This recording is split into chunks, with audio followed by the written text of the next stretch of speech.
사실은 박수는 선생님들이 받으셔야 되는데 저야 뭐 앞에 나와서 이거 할 일 하고 있는데 선생님들이야말로 이거 다 자발적으로 오신 거잖아요, 그렇죠? 안 하면 혼나고 그러는 건 아니죠. 교사 대학 이수 안 하면은 뭐 이렇게 교사하는데 무슨 그 뭐 좀 어려움이 있어요? 그런 건 아니죠. 다 자발적인 거죠. 그러니까 교회 학교에서 교사라는 게 그 어떤 과정부터 좀 힘든 것 같아요.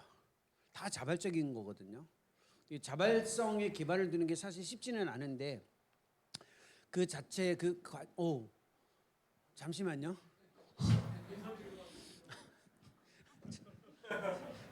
사실은 제가 여기 있을 사람이 아니거든요. 네, 깜짝 놀랐어요. 감사합니다. 교사분들에게 인사 좀. 그럴까요? 제가 진짜 존경하는 저희 학교 총장이에요. 종횡무진하고 예, 저는 유 목사님과 함께한 것이 너무나 행복해서요. 오늘 군산 가기 전에 목사님 좀 식사 대접하려고 왔었습니다. 좋은 교제했고요. 또 주종훈 교수님 저희 학부 후배십니다.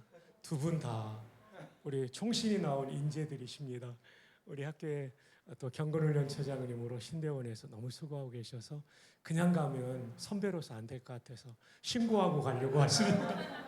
선생님들 너무 중요합니다. 저 주일학교 때 장기 결석자였는데요. 아버지 돌아가시고 힘들 때 주일학교 선생님이 1년을 찾아와서 미안해서 나갔다가 은혜 받고 목사까지 됐어요. 선생님들 정말 한 사람 살리면 그 사람 통해 하나님의 큰 역사가 일어날 줄 믿습니다. 이렇게 토요일 귀한 시간 내어서 헌신하시는 선생님들과 가정을 축복합니다. 그리고 주 교수님 고맙습니다. 근데 여기 그 선생님들이 총장님 보시는 눈빛하고 저를 바라보는 눈빛은 너무 다른데요. 이렇게 밝으신 분이 저한테는 강의했을 때 왜 이렇게 어둡게 보셨어요? 너무 감사합니다, 총장님. 네, 아닙니다, 총장님. 네, 네. 교수님 학교에서 뵙죠? 네, 네, 네.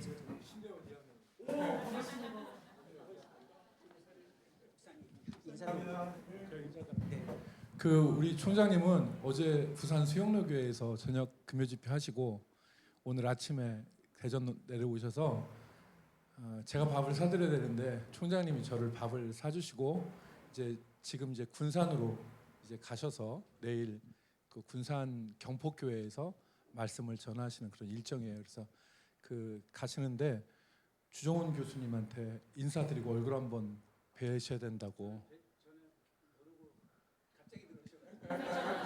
그리고 우리 주 교수님은 그 대전 분이에요. 말씀하셨어요? 네, 그리고 제 학부 1년 후배입니다. 1년 후배. 89. 9일. 아유, 9일. 선배님. 감사합니다, 목사님. 네, 목사님. 네, 목사님. 본론으로 가죠. 이제 정신 차리셔야 돼. 지금까지는 여유 있으셨는데 진짜예요. 아니 근데 왜 총장님 보시는 눈빛이 그렇게 밝으세요? 원래 알고 계셨어요, 그분? 자주 오세요? 그랬구나. 저도 그럼 자주 오면 다음번에는 얼굴이 좀 밝아지시나요? 제가 얘기했잖아요. 중부교회, 남부교회는 라임이 있어가지고 대전 중앙교회보다 더 가까운 거 아니에요? 아니 가양동 사시는 분 없어요? 가양동 쪽에서 오시는 분 없어요? 옛날에 거기에는 그 공고가 하나 있었는데 근처에. 그리고 동아공고죠. 그다음에 보건전문대학도 있었어요. 그쪽에 그 가양동 쪽에. 대전 사시는 거 아니에요? 다 이쪽 중앙이란 서쪽에서 사시나 보다. 그때는 그 아주 이제 야간 자율학습까지 했던 시대라 밤에까지 막 공부를 하고 그래가지고요. 우리 그때 당시에 공부하셨던 분들은 아실 거예요. 근데 가끔 시간이 나면 이제 대전역 근처에 큰 서점, 대흥서적이었나? 대훈, 예, 그 큰 서점이 있어가지고 그 서점에 가서 늘 이렇게 좀 책 같은 것도 보고 했던 추억이 있는데 제가 고등학교 다녔던 80년대만 하더라도 성심당이 그렇게 유명한 빵집은 아니었었던 것 같아요. 제 기억에. 뭐 거기 가서 뭘 먹어야 된다라는 인식은 없었는데 지금은 너무 유명해져서 그렇죠. 80년대 중후반에는 그렇지는 않았던 것 같아요. 어쨌든 시간이 제한되어져 있고 지금부터 나누는 이야기는 이제 예배와 관련된 이야기입니다. 세계관은 예배와 연결되어져 있고 또 예배가 세계관 형성에서 가장 중요한 교회의 중심 신앙 실천이에요. 좀 전에 선생님 거기 계셨었어요? 그 자리에 계셨었죠? 좀 전에도? 죄송합니다. 제가 선생님을 제 머릿속에 인지를 못하고 강의를 했네요. 강도사님 뒤에 거기 계셨었어요? 어느 부서시죠? 청소년부. 네. 지금부터는 좀 신경 쓰겠습니다. 이제 주제는 이제 예배인데 많이 달라지지는 않아요. 많이 달라지지는 않지만 초점이 좀 바뀌어지는 겁니다. 세계관에 기반을 둔 실천이기도 하지만 말씀드렸던 대로 예배를 통해서 세계관의 형성이 어떻게 이루어지는지 우리의 삶 안에서 좀 생각해보고 여기에는 시간 조절을 잘해야 선생님들께서 지난번에 이제 예배와 관련된 질문을 미리 주신 게 있거든요. 요 핸드아웃에는 없는데 그 질문 주신 거에 대한 답변도 드려야 된다라는 요청을 받았기 때문에 제가 시간을 잘 조절해서 진행해 가도록 하겠습니다. 제목은 예배와 신앙 형성. 예배를 회복해야 된다라는 것은 선생님들에게 부담이에요. 목사님이나 전도사님들이 하는 거 아닌가요? 예배 회복을 왜 교사에게 부담을 줍니까? 라고 할 수 있는데 예배 회복의 주도적인 그 역할은 성령 하나님이 하세요. 성령 하나님이 하시는데 사역자가 아닌 교사로서 그 예배 회복에 참여할 때 우리의 역할과 실천 과제가 무엇인지를 좀 생각해 보려고 합니다. 예배와 관련된 가장 중요한 출발은 제가 학교에서도 여기 이제 전도사님 두 분 계신데 공부하신 강도사님도 계시고 학생들에게도 이 부분을 제가 조금 종종 강조하는 내용 중에 하나예요. 현실이기 때문에 예배에 참여하고 있는 우리 시대의 아이들의 세계관적 관점에서뿐만 아니라 신앙 실천과 관련해서도 몇 가지 조금 하나의 현상이 있는데 이 세 가지 언어가 키워드예요. 출발입니다. 상실, 불안, 중독. 생각보다 긍정적인 언어는 아닌데 상실이 생각보다 전방위적으로 주어져 있어요. 확실성이 없어졌습니다. 예를 들면 진, 선, 미가 없어졌어요. 무엇이 진리인가? 무엇이 선한 것인가? 무엇이 아름다운 것인가? 에 대한 기준이 없어졌어요. 내가 진리이면 진리이고 내가 선하면 선하고 내가 아름다우면 아름다운 시대를 살아가요. 우리 아이들 그렇습니다. 그래서 선생님들이 굉장히 어렵죠. 권위나 중심이 없어졌어요. 교회가 중심이다. 교회를 중심으로 살아가야 된다. 이 말이 아이들이 어려워요. 그 다음에 이야기도 없어요.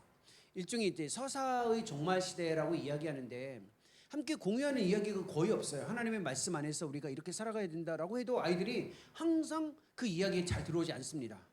아까 세계관이 어려운 이유도 여기에 있는데 문화는 이 이야기를 전략적으로 이제 접해서 그 이야기를 이제 다른 방식으로 이제 접하게 하는데 실제 그 이야기를 교회 학교에서는 설명으로 풀어내는 경우가 많거든요.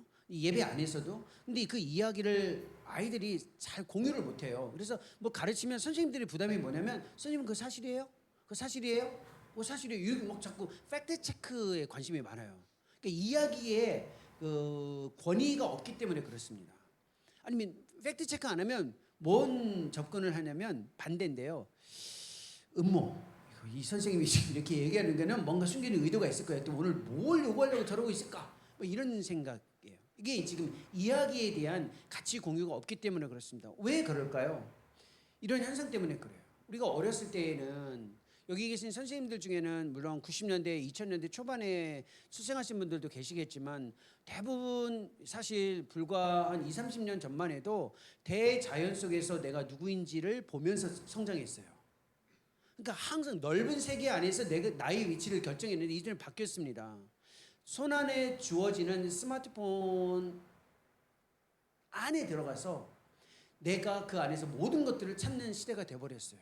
그러니까 생각보다 이 삶 자체의 축이 바뀌어져 버렸거든요. 놀이 중심으로 내가 누구인지를 찾는 이 삶보다는 스마트폰 중심에서 모든 생활을 하기 시작하면서 그 안에 갇혀서 무엇을 경험하냐면 늘 항상 앵자이어티, 불안을 경험하거나 중독에 갇힌 생활을 합니다. 그래서 지난 2024년을 규정했던 2025년인데 올해가 2024년을 규정했던 전 세계의 가장 핵심 단어가 바로 이 불안, 앵자이어티라는 단어이고 우리 시대는 지금 불안의 세대를 살아간다라고 이야기합니다. 이러한 여건 속에서 예배와 관련된 사역을 담당하는 교회의 선생님들, 이 아이들의 신앙의 모습을 딱 보면 그게 선생님들의 뭐라고 생각하세요? 아이들의 딱 모습을 보면 그게 선생님들의 성적표예요. 애들만 성적을 받는 게 아니라 선생님들에게도 성적표가 있는데 그 성적표가 어떤 식으로 주어지냐면 아이들의 모습이 선생님들의 일종의 성적표라는 겁니다. 이러한 상황 속에서 부담은 있겠지만 출발이 있습니다. 예배와 관련된 그리고 사역과 관련되어져 있는 출발 하나 먼저 제가 이제 먼저 말씀드리고 예배를 좀 다룰게요. 이게 예배와 관련된 일종의 파운데이션입니다. 아이들을 교육한다라는 것은 교사로서의 일과 직분이라고 생각할 수 있지만 조건이 하나 있는데 그 조건은 뭐냐면 사랑하는 거예요. 예수님이 요한복음 21장 마지막 장이잖아요. 시몬에게 물었어요. 뭘 물어봤냐면 네가 이제는 정신 차리고 세상에서 내가 가르친 걸 잘 감당할 준비가 됐냐? 너 그런 역량이 있냐? 너 그러한 어떤 이 삶의 어떤 능력을 좀 갖췄냐? 이런 질문을 한 적이 없어요. 뭘 물어봤냐면 네가 나를 사랑하느냐? 이거 하나 물어봤어요. 네가 나를 사랑하느냐? 이거 하나 물어보고 사랑한다라는 답변이 주어졌을 때에 내 양을 치라라고 이야기하셨어요. 그러니까 아이들에게 목회적인 돌봄을 제공하는 교사의 역할은 하나의 조건을 요구하는데 그게 무엇이냐면 하나님을 사랑하는 거예요. 내가 하나님을 사랑하고 있는지에 대한 이 조건이 분명하지 않으면 교사로서의 가르칠 수 있는 능력, 자격, 그 다음에 교사로서의 어떤 역량, 이 모든 것들이 있더라도 아이들을 가르칠 때 힘들어요. 비교하거나 아니면 때로는 판단하거나 아이들을 구분짓게 하거나 그런 위험성이 주어지기 때문에 그렇습니다. 이런 말씀을 드리고 이제 예배에 대한 이야기를 좀 풀어가도록 하겠습니다. 예배는 학문적으로 접근하기 굉장히 어려운 주제예요. 목사님이 설명하셨듯이 제가 기독교 예배를 가르치고 있는데 예배를 가르치는데 항상 이런 얘기를 합니다. 사람들이 제가 공부할 때부터 들었던 얘기예요. 목사님 전공이 음악은 뭐예요? 예배학을 공부한다면 일단 음악을 물어봐요. 음악은 뭐 하셨습니까? 그래서 저는 음악 잘 못해요. 아까 우리 전사님 진짜 보이스도 좋으시고 찬양인도 잘 하시잖아요. 저는 뭐 그렇게 못해요. 악기 연주하는 것도 없습니다.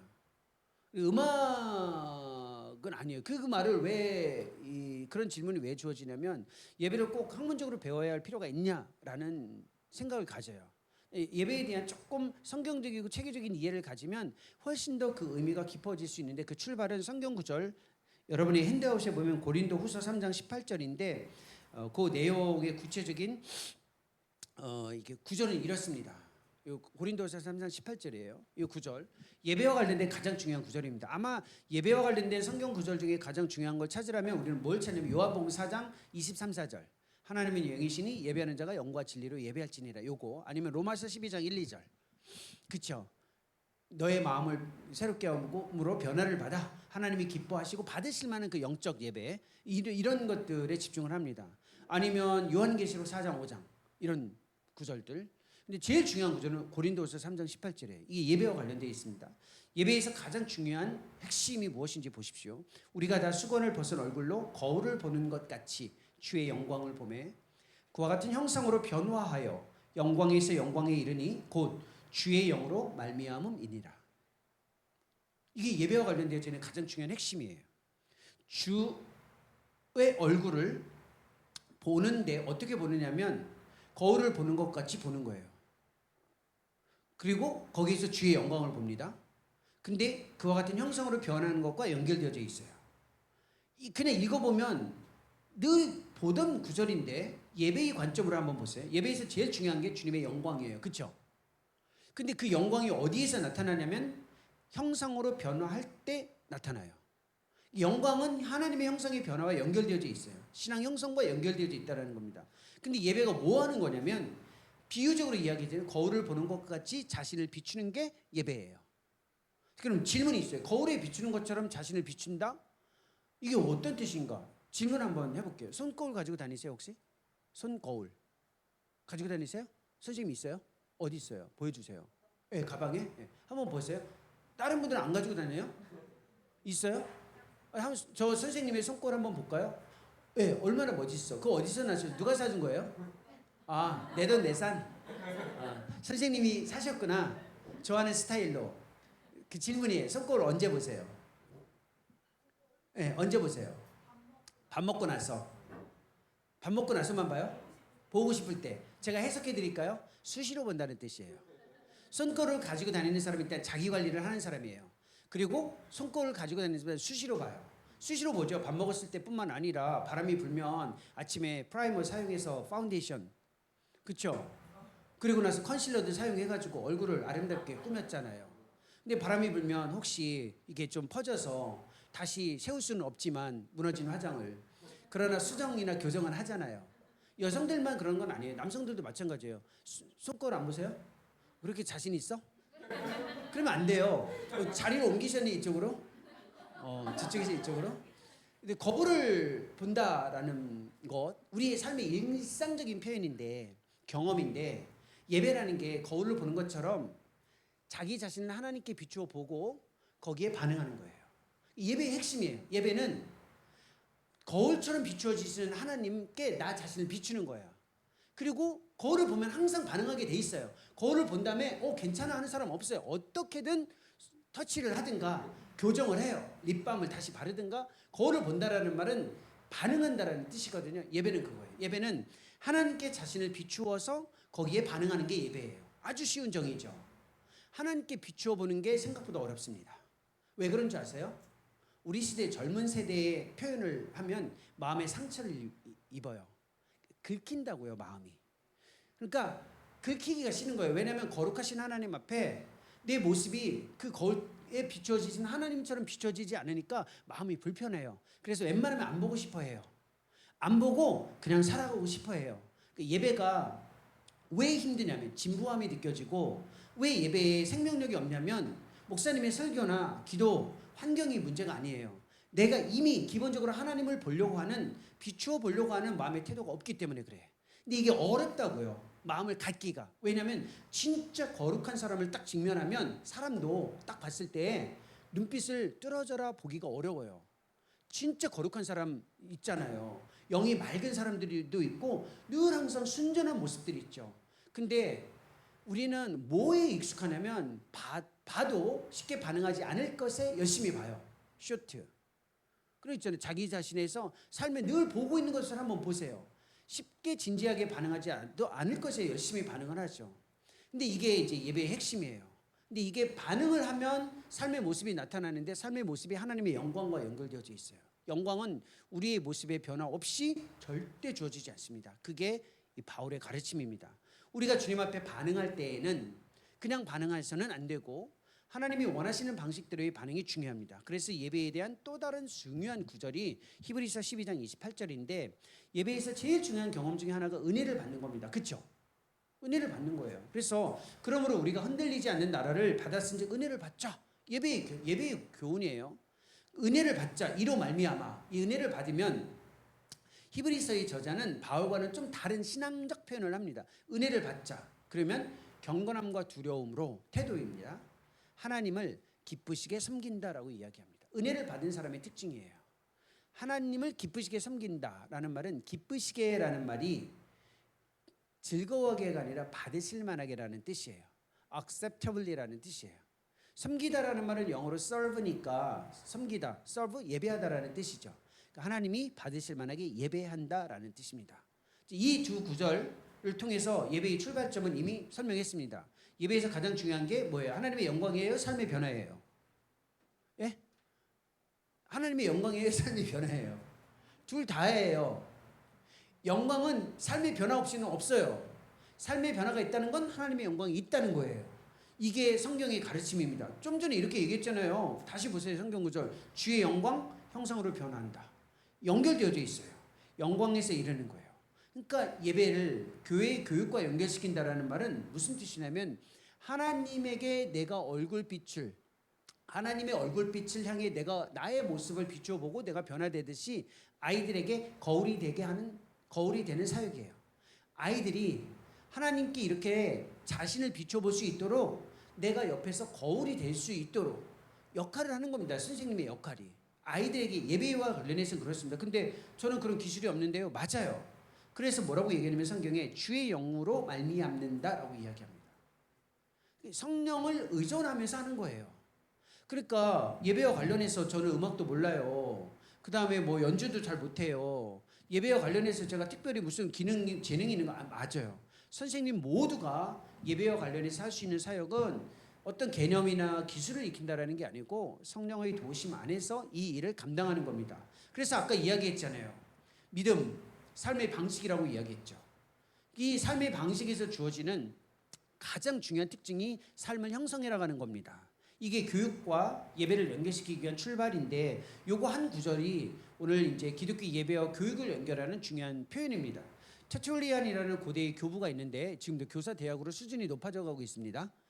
고대 교부에 터툴리안이라는 사람이 있는데 이 사람이 뭐 이름을 기억할 필요는 없지만 이 사람이 한 말은 좀 우리가 생각해 볼 필요가 있는데 이런 말을 했습니다. 그리스도인은 태어나는 것이 아니라 만들어진다라고 이야기해요. 이게 무슨 뜻일까요? 교육과 예배에서 그리스도인이 태어나는 것이 아니라 만들어진다라는 말은 그리스도인이 성장, 즉 삶이 형성되어져가는 만들어져가는 과정에 영향을 미친다라는 건데 우리는 항상 신앙에서 뭐에 관심을 두냐면 새로운 생명에 관심을 둬요.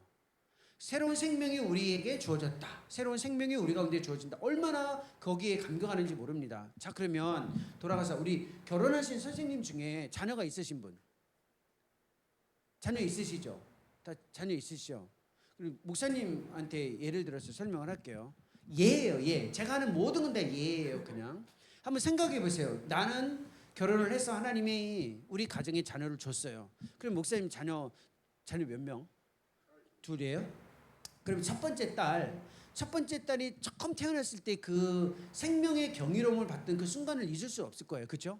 야, 정말로 하나님이 정말로 위대하시다. 어떻게 이런 새로운 생명을 허락해 주셨을까? 너무 경이롭습니다. 그렇죠? 첫 번째 자녀 그 아이의 모습을 지금도 잊을 수 없잖아요. 엄마는. 아빠도 잊을 수 없어요. 저도 잊을 수 없거든요. 저도 자녀가 둘인데 잊을 수가 없어요. 이렇게 와, 정말 경이롭습니다. 그래서 1년이 지나고 나면 뭘 하죠? 돌잔치를 해요. 왜냐면 그 생명에 대한 경이로움이 1년 후에 이 아이의 생명에 대한 어떤 감사의 일종의 의례화된 표현입니다. 첫 돌이. 근데 지금부터 이야기를 잘 들어요. 1년이 됐는데 아이가 처음 태어났을 때의 모습 그대로 있어요. 생명이 있어요. 그 처음 태어났을 때 경이로웠죠. 생명이. 근데 1년이 지났는데 태어난 모습 그대로 있어요. 그럼 어떻게 생각하세요? 1년이 지났는데 여전히 그 생명 그대로예요. 이상하지 않아요? 두 번째 해가 됐어요. 그리고 세 번째 해가 됐어요. 처음에 태어났을 때의 모습 그대로 있어요. 그 생명의 경이로움은 있어요. 4년, 5년이 됐는데 계속 그대로 있어요. 그럼 부모는 그 자녀를 어떻게 생각할까요? 생명의 경이로움에 대한 감사보다는 자라지 않는 그 생명체에 대한 불안과 두려움이 더 커져요. 신앙의 형성이라는 말은 아이들이 주어진 생명 안에서 자라가는 과정 안에 도움을 주고 참여하는 거예요. 이 아이가 새로운 생명에만 있는 것에 갇혀서 거기에 집중하기 시작하면 우리가 예배와 교육과 관련돼서 해야 될 일이 무엇인지 찾기가 어려워요. 이 이야기를 하는 겁니다. 삶의 형성은 아이가 아까 얘기했던 세계관과 연결되어져 있어요. 살아가는 삶의 과정에서 관계의 방식을 좀 더 구체화해 나갈 수 있도록 도움을 주고 그 능력을 갖게 하는 겁니다. 그러니 생명이 있다가 아니라 그 생명이 자라가서 하나님을 하나님으로, 이웃을 이웃으로, 그리고 세상을 세상으로 정확하게 바라보고 이해하고 그리고 대응하는 삶을 살아가게끔 하는 거죠. 그게 중요합니다. 이 신앙 형성을 위해서 예배와 교육의 현실 그리고 과제가 무엇인지 조금 생각해 보고 구체적인 예배의 내용을 좀 설명해 드리죠. 우리 시대에는 생각보다 기독교 예배의 가장 중요한 교육의 현실인데요. 성경의 문맹 시대를 살아가고 있습니다. 아이들 생각보다 성경을 읽지 않아요. 매일같이 성경을 읽고 있는 아이들 거의 없습니다. 10명 중에 1명이에요. 5명 중에 반명이라는 뜻입니다. 그러니까 예배와 교육에서 성경 중심의 경험이 없어요. 사복음서가 뭐냐 그러면 그게 뭐예요? 물어봐요. 십계명이 무엇인지 아는 아이가 생각보다 많지 않습니다. 어떤 아이들은요, 신은 스스로 돕는 자를 돕는다, 이게 성경 구절이라고 알고 있는 아이들도 있어요. 소돔과 고모라가 지역이야? 아니면 남편과 아내야? 이거 혼동하는 아이들도 있어요. 물론 고유 명사 그런 것도 우리가 알 필요가 있느냐 하지만 생각보다 아이들이 멀어져 있습니다. 왜냐하면 성경 공부와 가르침보다 교회 학교의 예배와 신앙 실천이 대부분 문제 해결, 엔터테인먼트, 열심히 살면 하나님이 능력 주실 거야, 이 정도의 교육에 너무 집중해 가고 있기 때문에 그렇습니다. 교회에서 교육을 통한 신앙 형성이 오랫동안 약화되어져 있습니다. 왜냐하면 그리스도를 따르는 삶에 대한 관심보다는 만족, 안정, 이러한 것들에 관심을 많이 갖거든요. 근데 예수님 믿으면 조금 더 만족감을 가질 수 있고 안정된 삶을 살아갈 수 있잖아, 이런 이야기를 하니까 진짜 그리스도를 따르는 것에 대한 관심이 없어지죠. 교회에서 정말로 예배를 통해서 신앙을 형성하는 경험들이 거의 없어지고, 무엇을 믿는지, 왜 믿는지, 어떻게 이 세상에서 살아가야 할지에 대한 이야기를 접하지를 못해요. 기독교 예배의 가장 중요한 거거든요. 제가 왜 이 이야기를 하냐면, 초등학교 아이들 딱 주어지기 시작하면 말은 안 하지만 영적으로 어떤 호소를 하는지 아세요? 선생님, 우리한테 너무 다가오지 마세요. 교회, 신앙의 경험, 예배가 무엇인지 본질을 가르쳐 주세요. 우리는 거기에 들어가겠습니다. 라고 이제 말하는 세대로 바뀌어졌습니다. 어떻게 하면 애들에게 다가갈까 절절절절 맬 수 있는데, 아이들은 이미 그런 것들에 대해서 익숙해 있어요. 그러니까 그 신앙의 어떤 확신을 좀 가지셔야만 합니다. 또 요건 이제 조금 위험한 설명일 수 있는데, 예배와 교육에 대한 구분점을 좀 잘 가지고 계셔야 돼요. 교육은 인지 발달의 구분을 둡니다. 그래서 우리 영아부, 그 다음에 유치부, 유년부, 소년부, 청소년부, 이렇게 구분되어 있죠. 이게 인지 발달에 의한 구분이에요. 그렇죠? 근데 신앙 형성은 인지 발달과 일치하지 않아요. 이게 중요한 기준점입니다. 이 아이가 어리기 때문에 신앙 형성도 그럴 것이라고 생각하면 안 돼요. 어떤 아이는 중학생인데 신앙의 형성에 있어서는 낮을 수가 있어요. 어떤 아이는 초등학생인데 신앙적으로 성숙해서 중학교 형, 언니, 오빠보다 훨씬 더 그리스도에 대한 이해가 많을 수도 있어요. 우리 착각하면 안 돼요. 얘는 어리니까 요 정도라고 생각하시면 안 돼요. 이게 교육과 예배의 통합에서 주어지는 일종의 혼동입니다. 그럼 우리가 여기에 대해서 무엇을 신경 써야 되느냐? 예배도 애들이 나누어져 있기 때문에 그 수준에 맞는 예배가 있다. 질문 중에 하나예요. 선생님들이. 그 수준에 맞는 예배가 있으니까 그 연령대에만 예배를 잘할 수 있도록 도와줘야 된다라는 생각을 가지면 위험해요. 왜 위험하냐면, 그때부터 선생님들은 아이들과 함께 예배하는 게 아니라 아이들이 예배하는데 돕는 것만 신경 써요. 아이들이 예배할 수 있도록 돕는 것보다 더 중요한 건 무엇이냐면, 아이들과 함께 예배함으로 인해서 아이들이 하나님을 예배하는 것이 무엇인지를 교차 세대의 경험으로 익히게 해주는 게 더 중요해요. 이게 예배에서 가장 중요한 겁니다. 예배는 항상 구분된 연령과 인지 발달에 있는 그 또래의 아이들끼리만 있으면 하나님을 경험하는 데 제한성이 주어져요. 이 교육은 그게 가능한데 예배는 그렇게 하면 안 돼요. 예배는 항상 자기 자신과 다른 세대, 문화, 아니면 연령에 있는 사람들과 함께 경험할 수 있도록 이끌어줘야 돼요. 그래야 하나님을 경험하고 신앙이 자라가요. 아이들이 가장 잘 자라갈 때가 언제인 줄 아세요? 아이들끼리만 있는 게 아니라 부모와 아이들이 같이 있을 때 아이들이 자라가요. 왜? 부모가 나와 다른 세대인데 그 다른 세대가 나와 함께 근접한 거리에서 삶에 영향을 미칠 때 아이들이 성장하는 거예요. 그래서 가정에서 부모의 역할이 중요하거든요. 교회 학교도 마찬가지예요. 선생님들은 아이들보다 연령이 많고 문화적으로 다른 세대에 있어요. 그러면 항상 예배할 때 가장 중요한 태도가 있어요. 예배가 무엇인지를 아는 것보다 더 중요한 거예요. 우리가 지금 예배가 무엇인지를 아는 것보다 더 중요한 게 뭐냐면 아이들의 신앙 형성과 관련된 교사의 역할이거든요. 선생님들이 해야 될 일은 뭐냐면 예배를 잘 드릴 수 있도록 아이들을 돕는 게 아니에요. 돕는 게 아니라 아이들과 함께 하는 거예요. 그냥. 그러니까 아이들이 예를 들어서 영아부 예배할 때 아이들이 야 이렇게 예배해야지 이렇게 예배해야지 설명하는 것보다 더 중요한 게 있어요. 그 시간에 아이들처럼 똑같이 하나님을 예배하는 게 더 중요해요. 그게 아이들에게 눈으로 경험으로 비춰지지 않으면 선생님들이 예배하지 않으면서 우리에게 예배하라고만 하는 것에 대한 효력이 없어져요. 이게 굉장히 중요한 실천이라는 겁니다. 이 상황 속에서 하나 더 복잡해진 교육 현실 과제가 있는데 이거예요. 묻지 않는 질문에 너무 진지하게 대답해요. 선생님들이. 묻는 질문에는 잘 답을 하지 않아요. 아이들이 진짜 원하는 게 무엇이냐면 선생님들의 태도예요. 선생님들의 실력을 물어보는 게 아니에요. 우리 시대를 경쟁 중심 사회라고 해서 메리토크래시라고 이야기하는데 진짜 아이들이 원하는 교사가 어떤 교사냐면요. 실력 있는 설명을 잘해주는 교사가 아니라 인격을 제시해주는 교사예요. 어려서부터 주일학교 다니신 분, 교회학교. 어렸을 때부터 교회학교 다니신 분. 거의 많이 있으시네요. 생각해 보세요. 제 기억에 남는 교사. 교회학교에 선생님이 여러 번 있었죠. 제 기억에 남는 교사 선생님 있으시죠? 근데 그 누구냐고 안 물어봐요. 그 기억나는 선생님이 왜 그분이 기억나는지를 한번 질문해 보세요. 그분이 잘 살아서? 많이 사줘서? 성경 공부를 너무 잘해서? 보다 더 중요한 이유가 하나 있어요. 그분의 인격이에요. 인격. 인품이에요. 야, 예수님을 믿는다는 게 저런 거구나를 삶으로 보여준 교사가 기억나요. 예배는 인격적으로 다가오시는 그 거울처럼 비추시는 하나님을 우리가 아이들에게 비춰주는 건데 그런 인격이 더 중요하다는 겁니다. 나는 실력도 없고 배운 것도 없고 재능도 없고 성경을 가르치는 것도 조금 어눌할 것 같은데 그것보다 더 중요한 게 있어요. 인격이에요. 인격. 아이들에게 다가가는. 그래서 예배와 관련해서 가장 중요한 경험이 무엇이냐면 인격 형성을 위해서 공감하는 모습을 함께 경험하는 겁니다.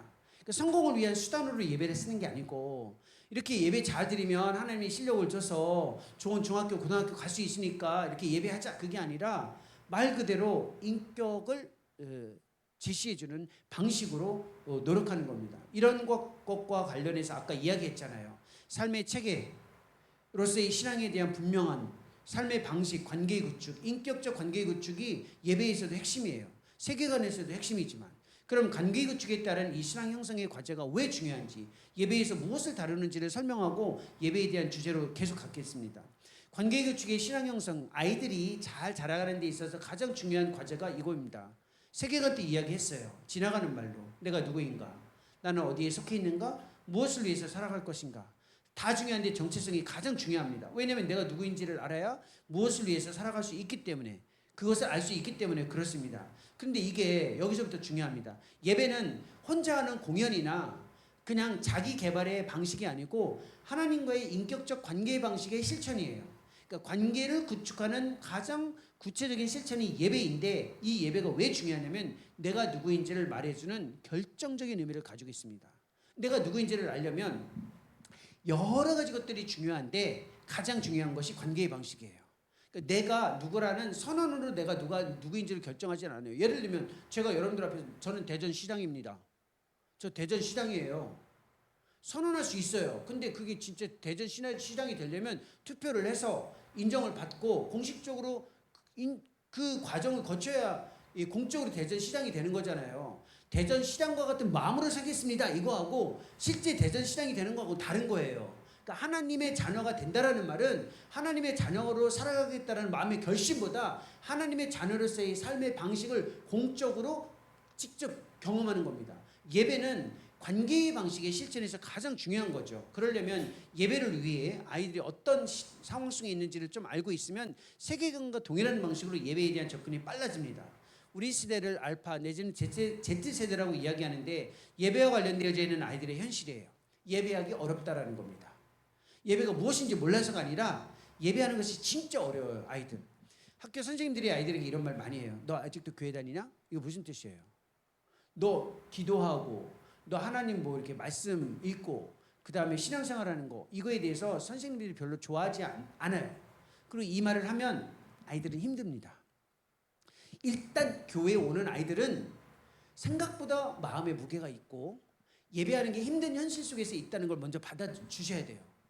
야, 너 엄마 아빠가 잘해주고 너 우리 교회학교 그 선생님들 잘해주는데 뭐가 힘들어? 열심히 할 수 있잖아. 이런 말 하면 안 돼요. 애들이 힘들어요. 힘들어. 진짜 힘듭니다. 학교 다니면서 예수님 믿는다는 거 티내기도 얼마나 힘든지 아세요? 제가 제 아이도 지금은 대학교 첫째 아이가 대학을 졸업했는데 직장 생활을 하고 있거든요. 이 아이가 어렸을 때 한 말이 기억이 나요. 어렸을 때 학교를 갔는데 점심시간에 밥만 먹으려고 하면 선생님하고 친구들이 뭐라고 하는데 야, 너 뭐하냐? 왜냐면 밥 먹기 전에 기도를 했더니 자꾸 놀린대요. 뭐하냐고. 개인의 예배를 살아가고 있는 거잖아요. 그래서 얘가 저 너무 힘들다고 그러면서 아빠 나 학교에 다니는 거 너무 힘들어. 왜냐면 가서 기도하려고 했더니 기도한다고 뭐라고 해요. 그래서 너 그럼 어떻게 하냐. 그래서 내가 지혜를 얻어서 방법을 찾았지. 그래서 밥 먹으러 갈 때마다 애가 하는 게 있대요. 연필을 가져가요. 연필을 가져가서 밥 먹기 전에 책상에 앉을 때 있죠. 이렇게 모이니까 연필을 떨어뜨린대요. 그리고 연필을 밑에서 이렇게 주워 올리면서 기도한대요. 누구도 안 물어본대요. 그때부터. 왜냐면 떨어진 연필 주는 걸로 착각하니까. 그렇게 고민하고 있어요. 우리 아이들 초등학생도 나름대로 고민하고 있다고요. 지금 하나님 안에 가까이 가기 위해서 그걸 먼저 받아주셔야 돼요. 그게 출발이에요. 신앙적인 질문은 다 가지고 있습니다. 언어화하지 않을 뿐이에요. 내가 누구인가? 내가 진짜 중요한가? 내가 어디에 속해 있는가? 근데 안타까운 건 뭐냐면 아까 얘기했잖아요. 다른 사람에 대해서 별로 관심이 없어요.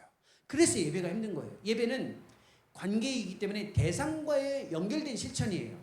그러니까 하나님도 대상이기 때문에 대상과의 연결된 실천이에요. 그러니까 아이들이 대상에 대한 관심이 없기 때문에 별로 예배하는 데 관심을 갖지 않아요.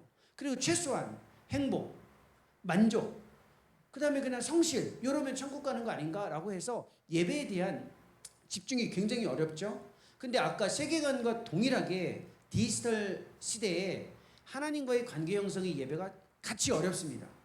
생각보다 어려워요. 예배가. 그 기술이 있어서 힘든 게 아니라 이 현상이 관계의 방식에 미치는 영향이 뭐냐면 일단 관계 활성을 축소시켜놨어요. 그러니까 아이들이 알잖아요. 학교 다니면서 스마트폰 하고 학원 끝나고 와가지고 계속 스마트폰 하니까 인격적 관계의 대상에 대한 경험이 없어져요. 그러니까 하나님과의 인격적 관계의 경험이 예배인데 그 자체가 낯설은 거예요. 그러니까 예배가 힘든 거예요. 아이들이. 그러니까 옛날처럼 밖에서 놀다가 하나님을 예배하자라는 시대가 아니기 때문에 관계 활동이 감소되면 실제로 예배하기가 굉장히 어려워집니다. 잠도 잘 못 자요. 그러니까 중고등부 아까 소년부 다음에 청소년부 아이들은요 진짜 힘듭니다. 왜냐하면 예배 오면 와서 다 자거든. 그럼 내 설교가 청소년부 사역자 목사님 나가셨어요? 힘들어요. 근데 이게 설교가 졸려서 힘든 게 아니고요. 애들이 밤 늦게까지 잠을 안 자거든. 스마트폰 앞에서 있잖아요. 그러니까 교회 오면 그냥 어쩔 수 없이 자는 거야. 그러니까 생각보다 힘들어요. 잠을 제대로 못 자니까 집중하기가 어렵죠. 집중력도 없어요. 그러니까 ADHD 이 증세가 나타나는데 진단은 안 받지만 집중을 못 해요. 왜냐면 15초, 20초 쇼트에 집중하고 있는 아이들, 밈 세대라고 하잖아요. 그러니까 15분, 20분, 30분 하는 설교가 너무 힘든 거죠. 긴 시간 하나님 앞에서 무엇인가 집중한다는 게 굉장히 어려워졌어요. 중독성이 너무 강화돼가지고 정말로 마음이 기울어져 있어가지고요. 하나님을 향한 마음의 갈망이 거의 없습니다. 아까 이야기했습니다. 처음 출발. 불안하고 과민하고 불쾌감이 많아요. 그러니까 예배할 때 듣는 건지 안 듣는 건지 모르죠. 그건 하나님에게만 그런 게 아니라 부모님에게도 그래요. 부모님에게도 그러니까 힘들죠. 다 인격적인 관계입니다. 이런 시대에 왜 이러한 특징을 제가 이야기하냐면 교수님 시간도 얼마 없는데 빨리빨리 그냥 예배에 대해서 이야기를 해지. 왜 자꾸 이런 주변의 이야기를 하십니까? 그런데 예배에 대한 얘기를 한두 마디로 정리해도 이걸 모르면 예배에 대한 개념이 의미가 없어요. 이런 상황 속에서 이러한 현실이 우리 아이들에게 예배와 관련해서 미치는 신앙의 위험이 뭔지 아세요? 이거예요. 하나님과 인격적인 관계 없이 나 자신의 유익을 위해서만 하나님에게 접근하는 겁니다. 내가 안 가면 혼날 것 같으니까, 내가 그래도 예수님 믿으면 중간고사 좀 잘 볼 수 있을 것 같으니까, 내가 그래도 예수님 믿으면 원하는 중학교나 고등학교 갈 수 있을 것 같으니까, 날마다 중학교 2학년 때 대학교가 결정된다고 하는데 내가 지금 열심히 예수님 믿으면 그나마 좀 대학교 가는데 도움이 되지 않을까? 개인의 유익을 위해서만 믿어요. 예배는 어떤 시간으로 쓰냐면 흡혈귀가 힘들 때 피 빨아먹으러 들어오는 것처럼 예수님의 보혈을 그냥 잠깐 수혈받으러 오는 거예요. 그냥 힘드니까. 여기서 조금 이 정도 내가 수혈받고 세상 살아갈 수 있는 힘을 얻겠지. 충전소의 경험을 하고 있다는 겁니다. 그러면 어떤 현상이 주어지냐면 관계가 없어지니까 감각이 없어져요. 관계가 없다라는 말은 감각이 없다라는 말이에요. 내 앞에 인격적인 대상과 아무런 관계가 없다라는 말은 그 사람과 관련되어져 있는 어떠한 감각도 없다라는 뜻이거든요. 그러니까 지금 아이들의 예배의 가장 큰 힘든 점이 뭐냐면 영적인 감각이 없어요. 영적인 감각이 이제 무감각으로 주어지는데 그게 예배와 연결되어져 있는 겁니다. 시편 115편 4절에서 8절인데 이 성경 구절을 제가 설명해 드릴게요. 이런 표현이 있습니다. 성경에. 우상은 눈이 있을 때 볼 수 없고 입이 있을 때 말하지 못하며 코가 있을 때 냄새를 맡지 못하고 귀가 있을 때 듣지 못하고 손이 있을 때 움직이지 못하며 발이 있을 때 걷지 못한다. 그리고 시편 115편 8절에 이런 표현이 있습니다. 화면에 나와 있는 것처럼 우상들을 만드는 자들과 그것들을 의지하는 자들이 다 그와 같다. 무슨 뜻이죠? 우리가 만약에 눈은 있는데 하나님을 볼 수 없고 귀가 있는데 주의 음성이 안 들리고 입이 있는데 하나님이 원하시는 걸 말할 수 없다라는 말은 형태는 있는데 기능이 없다라는 거예요. 이유, 우상을 만들지는 않아요. 우상을 의지했기 때문에 그렇습니다. 그러니까 하나님이 아닌 다른 것을 오랫동안 의지하다 보면 이 현상이 주어져요. 근데 우리의 아이들이 지금 이 현상에 많이 영향을 받고 있습니다. 근데 감각이 없으면 진짜 위험한 게 뭔지 아세요? 우리가 인생을 살아가는 데 있어서 갈망이 없어져요. 그 갈망이 가려지거나 갈망이 휘둘려요. 우리의 삶을 결정하는 가장 중요한 게 뭐냐면 갈망이에요. 예배는 하나님을 향한 갈망, 하나님이 주신 갈망을 회복시키고 그 갈망을 끊임없이 강화시켜주는 실천이에요. 그런데 하나님이 아닌 다른 것에 대한 갈망이 오랫동안 익숙한 걸 그대로 존중하고 그 안에 갇혀 있게 하는 것이 우리 시대의 가장 큰 현실이죠. 이런 상황 속에서 예배를 앞둔 예배에 참여하는 아이들이 하는 외침이 있습니다. 너무 다가오려고 하지 마십시오. 아까 얘기했잖아요. 신앙의 본질을 보여달라라고 이야기합니다. 그리고 우리에게 요청하는 게 있어요. 예배와 관련해서. 언어예요. 언어. 아이들이 진짜 원하는 게 뭔지 아세요? 신앙의 언어를 가르쳐달라고 이야기합니다. 예배에서 선생님들이 하셔야 진짜 중요한 과제 중에 하나예요. 아이가 우리 목사님도 자녀가 있다고 그러고 여기 선생님 자녀가 있으시다고 몇 살이에요? 자녀 6학년 5학년? 지금은 어느 부서 가르치세요? 유치부 아이들 유치부 잘 됐다. 유치부 아니 쓰세요. 괜찮습니다. 유치부 아이들 신앙의 언어를 제가 이야기하려고 하는 게 뭐냐면 애가 성장할 때 잘 큰다의 기준점이 뭐예요? 키, 몸무게가 일단 외적인 기준이에요. 그래서 그 평균 연령에 맞는 키가 있어야 되고 몸무게가 있어야 돼요. 그래서 조금 더 큰 건 걱정을 안 해. 좋아해. 근데 키가 좀 작으면 불안해가지고 뭐라도 먹여가지고 키를 늘리고 싶어해요. 그죠? 그게 이제 중요하죠. 근데 더 중요한 게 뭐냐면 언어예요. 언어. 애가 유치원이 됐는데 말하는 수준이 초등학교 중학생이 돼버리면 엄마가 무슨 생각하죠? 영재다. 얘는 너무 잘 큰다라고 생각해요. 판단 기준을 어디에 두면 언어에 둬요. 그 어린아이가 첫돌이 됐는데 말하는 어휘 수준이 3살, 4살이 되면 엄마가 흥분을 해요. 얘는 영재다, 영재. 하나님 우리에게 영재를 주셨구나. 신앙도 마찬가지예요. 선생님들이 아이들에게 예배와 관련된 그 가장 중요한 역할이 뭐냐면 하나님과의 관계의 구축의 실천인데 하나님과의 관계를 위한 언어를 심어주는 거예요. 그게 예배예요. 그 예배를 통해 아이들은 언어를 배우고 싶어 하는데 그 언어에 대한 설명 없이 언어에 대한 제시 없이 언어에 대한 나눔 없이 그냥 똑바로 앉아 잘해 이렇게 예배에 대해 집중해야지가 아니라 그 언어를 익히게 어떻게 하면 할까 그 관심을 둘까 이게 중요한 겁니다. 그럼 무슨 언어를 익힐 것이냐는 조금 이따 설명할 텐데 일단 그 언어에서 중요한 건 음성이에요. 음성을 통한 언어를 가르쳐 주는 게 제일 중요한 겁니다. 그래서 예배는 텍스트로 할 수 없어요. 예배는 일방적으로 할 수가 없어요. 예배는 쌍방향 의사소통이기 때문에 우리의 살아있는 음성으로 하나님을 향한 언어를 써야 돼요. 그리고 하나님이 우리를 향해서 주어지는 살아있는 음성의 언어를 듣는 거예요. 그게 말씀. 그리고 우리가 하나님을 향한 기도와 찬양 이런 언어들이 있어야 되거든요. 이 언어가 굉장히 중요합니다. 하나님 나라의 언어를 익히게 하는 실천이 예배이기 때문에 그래요. 한번 생각해 보세요. 이 지역에서 살고 있는데 이 지역의 언어를 모르면 누가 봐도 살아가기 어려워요. 그렇지 않나요? 그 마찬가지잖아요. 대한민국 사람이 대한민국의 언어를 모르고 살아가기가 어렵습니다.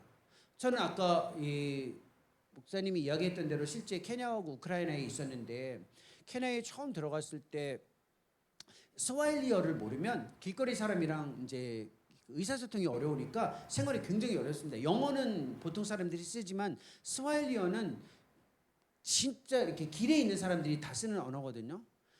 근데 그 언어를 배워서 조금 쓰기 시작하면 세상이 바뀌어요. 제가 키예프에 있을 때 우크라이나에 있을 때는 더더욱 그랬습니다. 우크라이나에 있을 때는 언어 자체가 너무 어려워가지고 새로 배워야 하는 언어인데 맥도날드에 가도 영어를 안 써요. 우크라이나 사람들은. 우크라이나 언어 아니면 러시아 언어입니다. 그러니까 언어를 모르니까 아무것도 못해요. 마켓에 가서 물건도 못 사고요. 관공서에 가서 어떤 일도 도움을 못 받습니다. 너무 힘들죠. 그러니까 그때 할 수 있는 건 뭐냐면 눈만 뜨는 거예요. 장화시는 고양이처럼 간절한 눈빛으로 쳐다보면 알아서 좀 도와줘요. 근데 그건 한계가 있잖아요. 말을 못하니까. 근데 말을 좀 익히기 시작하면서부터 이제 말이 딱 열리면 새로운 세상이 보여요. 말을 익히면 세상이 보이는 거예요. 하나님 나라의 언어를 익혀야 하나님 나라가 보이고 하나님과의 관계가 새로워지는데 이거 없이 예배를 참여해, 헌금해, 그냥 조용히 있어 이것만 가지고는 안 된다라는 거예요. 예배와 관련해서는 진짜입니다. 제가 러시아어를 익히기 시작해가지고 말을 하기 딱 시작하니까 세상이 바뀌어졌어요. 오, 이렇게 살아갈 수 있구나. 하나님 나라의 언어를 익히면 하나님 나라의 백성으로서 세상에서의 삶 자체가 새로워지거든요. 왜 주일 예배 때 잘하는데 세상에 가서 무너질까요? 하나님 나라의 언어를 익히지 않고 가니까 그러는 거예요. 예배에 대한 가장 중요한 실천 중에 하나입니다. 그러니까 매력 있는 프로그램, 만족보다 더 중요한 게 있어요. 신앙의 언어를 익힐 수 있는 질문을 하게 하는 겁니다. 그리고 들어주세요. 답하지 않아도 괜찮아요. 아이들이 진짜 답을 구하는 건 아니에요.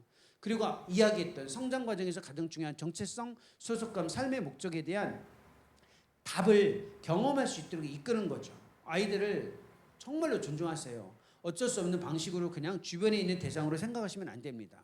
예배를 통해서 하나님이 우리 시대의 인스타그램에 익숙했던 그 방식이 아니라 익숙한 방식이 아니라 있는 모습 그대로 보이고 내가 알려지고 사랑받는 대상이 된다라는 것을 경험하는 거죠. 그럼 이것과 관련되어져 있는 우리의 과제예요. 지금부터 이제 풀어내고 싶은 주제입니다. 예배와 관련되어져 있는 교회 교육과 예배에서 가장 중요한 핵심 과제. 가장 중요한 게 뭐냐? 예배를 통해서 우리가 해야 할 그리고 예배가 어떤 의미로 신앙 형성에 영향을 미치는지 좀 생각해 보려고 하는 겁니다. 그러니까 예배가 어떻게 아이들의 신앙 형성을 하느냐 그리고 그 구체적인 내용은 무엇이냐까지 가야 됩니다. 첫째는 예배는 신앙과 삶의 형성을 위한 방식에 초점을 두는 거예요. 방식. 왜냐하면 삶의 모든 형성은 살아가는 구체적인 방식으로 결정되는데 그게 습관입니다. 일상에서 주어지는 습관이 삶의 형성에 결정적인 영향을 미쳐요. 예배는 지속적이고 반복적이고 규칙적인 습관이에요. 습관. 이 습관이 가지고 있는 힘을 생각해야 돼요. 왜? 예배는 설명하는 게 아니에요. 예배는 가르치는 지식과 정보를 나누는 게 아니에요. 아이들의 삶을 형성하려면 이 습관에 집중해야만 합니다. 왜 그러냐면 우리는 알고 있는 지식대로 살아가는 게 아니라 삶의 방식대로 익힌 대로 살아가요. 그렇지 않나요? 유기농 음식이 몸에 좋다는 거 다 알죠? 그렇죠? 이거 모르는 사람 있어요. 물론 식품 영양 전공하신 분들 중에는 이걸 인정하지 않는 분도 좀 있어요. 하지만 상식적으로는 유기농 음식이 건강에 좋다 다 알죠? 근데 우리는 왜 이걸 더 좋아해요? 예, 맛있으니까. 어디에서 주어진 거예요? 지식이 아니라 길들여진 입맛이에요. 그러니까 길들여진 입맛이 그걸 찾게 돼 있어요. 하나님을 향한 관계의 방식에서의 갈망을 이끄는 게 예배의 핵심이라고 그랬죠. 그 갈망을 무엇이 이끄냐면 평소에 길들여진 방식이 그 갈망을 이끌어가는 거예요. 굉장히 중요한 포인트가 여기에 있어요. 그러니까 우리는 잘 설명하면 애들이 잘 듣고 그렇게 살아갈 것이라고 생각하는데 아니에요. 선생님들은 잘 설명해요. 문제는 뭐냐면 방식에 좀 신경을 써야 돼요. 예배는 설명하는 시간이 아니라 방식에 좀 더 관심이 좀 더 있어요. 이게 우리 시대의 큰 영향이기도 합니다. 우리 시대 아이들이 제일 많이 가는 데가 바로 여기예요. 학원, 스터디 카페. 그렇죠? 근데 스터디 카페나 학원 특징이 있습니다. 어린 아이들 보세요. 거기 다니다가 이제 오잖아요. 스터디 카페는 선생님이 잘 가르쳐 준다고 해서 가지 않아요. 애들 학원 있죠? 선생님이 잘 가르쳐 주는데 가는 게 아니에요. 좋은 친구들이 있어야 되고 간식이 좋아야 되고 쉬는 시간에 먹을 것과 놀이, 게임 기능이 잘 되어 있으면 계속 가요. 안 그러면 옮깁니다. 왜냐하면 선생님이 설명해 주는 데 관심 있는 게 아니라 방식이에요. 방식. 그러니까 어떤 환경과 방식이냐가 더 중요합니다.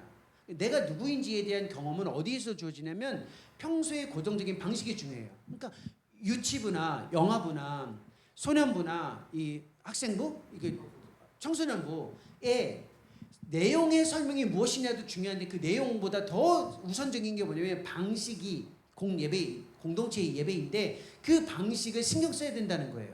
이 방식을 신경 쓰지 않으면 그냥 내가 설명하는 시간으로만 생각해. 근데 아무리 설명을 잘해도 삶의 변화가 더딘 이유 중에 하나는 뭐냐면 이 방식에 관심을 별로 갖지 않기 때문에 그렇습니다. 두 번째는 아까 이야기했던 겁니다. 삶의 방식에서 주시는 갈망에 초점을 두고 있어야 돼. 항상. 그래서 아이들에게 예배와 관련해서 아이들에게 다가가고 같이 이야기할 때는 이 아이들의 머리가 아니라 가슴에 있는 갈망에 초점을 두고 있어야 돼요. 애들에게 예배를 통해서 끊임없이 경험하게 하는 게 무엇이냐면 마음속에 있는 갈망을 확인시켜 주는 겁니다. 예수님을 따르는 자들에게 물었던 질문 중에 진짜 중요한 질문이 뭔지 아세요? 네 마음속에서 갈망하는 것이 무엇이냐? 요한복음 1장 38절에 보면 예수님께서 길을 가다가 자기를 따르는 자들에게 turn around 했다고 이야기합니다. 돌아서서 물었어요. 네가 무엇을 갈망하느냐, 원하느냐, 구하느냐를 물었어요. 이게 왜 중요하냐면 우리는 교회 학교에서 네가 성경을 무엇을 아느냐, 성경고사, 네가 어떤 구절에 암송을 하고 있느냐, 이거 되게 관심을 많이 갖는데 그 중요합니다. 근데 그게 왜 중요하냐면 그 성경에 대한 이해가 우리의 마음의 갈망까지 가야 하기 때문에 그런 거예요. 이걸 묻게 하는 겁니다. 예배의 핵심은 갈망에 초점을 두는 거예요. 설교, 기도, 찬양 다 갈망이에요. 마음의 갈망이 무엇인지를 확인하게 하는 거예요. 근데 기울어진 갈망에 영향을 너무 많이 받고 있잖아요. 우리가 기울어진 갈망에 내가 원하는 것을 그 갈망하면서 거기에 집중하면 예수님은 수단화됩니다. 그러니까 잘 보셔야 돼요. 갈망이 없는 아이들은 없어요. 다 있는데 끊임없이 갈망하는 대상이 주입된 갈망이나 모방된 갈망이 아니라 하나님을, 즉 그리스도를 갈망할 수 있도록 돕는 거예요. 이게 예배의 핵심입니다. 이 예배를 통해서 내가 그래도 주님을 좀 더 갈망한다, 주님을 좀 더 갈망할 수 있는 마음이 주어졌다 그러면 최고로 좋은 예배의 방향으로 가고 있다는 증거예요. 삶의 방식, 갈망. 세 번째, 신앙과 삶의 형성에서 기독교 예배가 주목하고 있는 가장 중요한 측면인데 바로 이겁니다. 내가 누구인지에 대한 아이들의 인격적 접근인데 다면적 측면을 인정하라는 겁니다.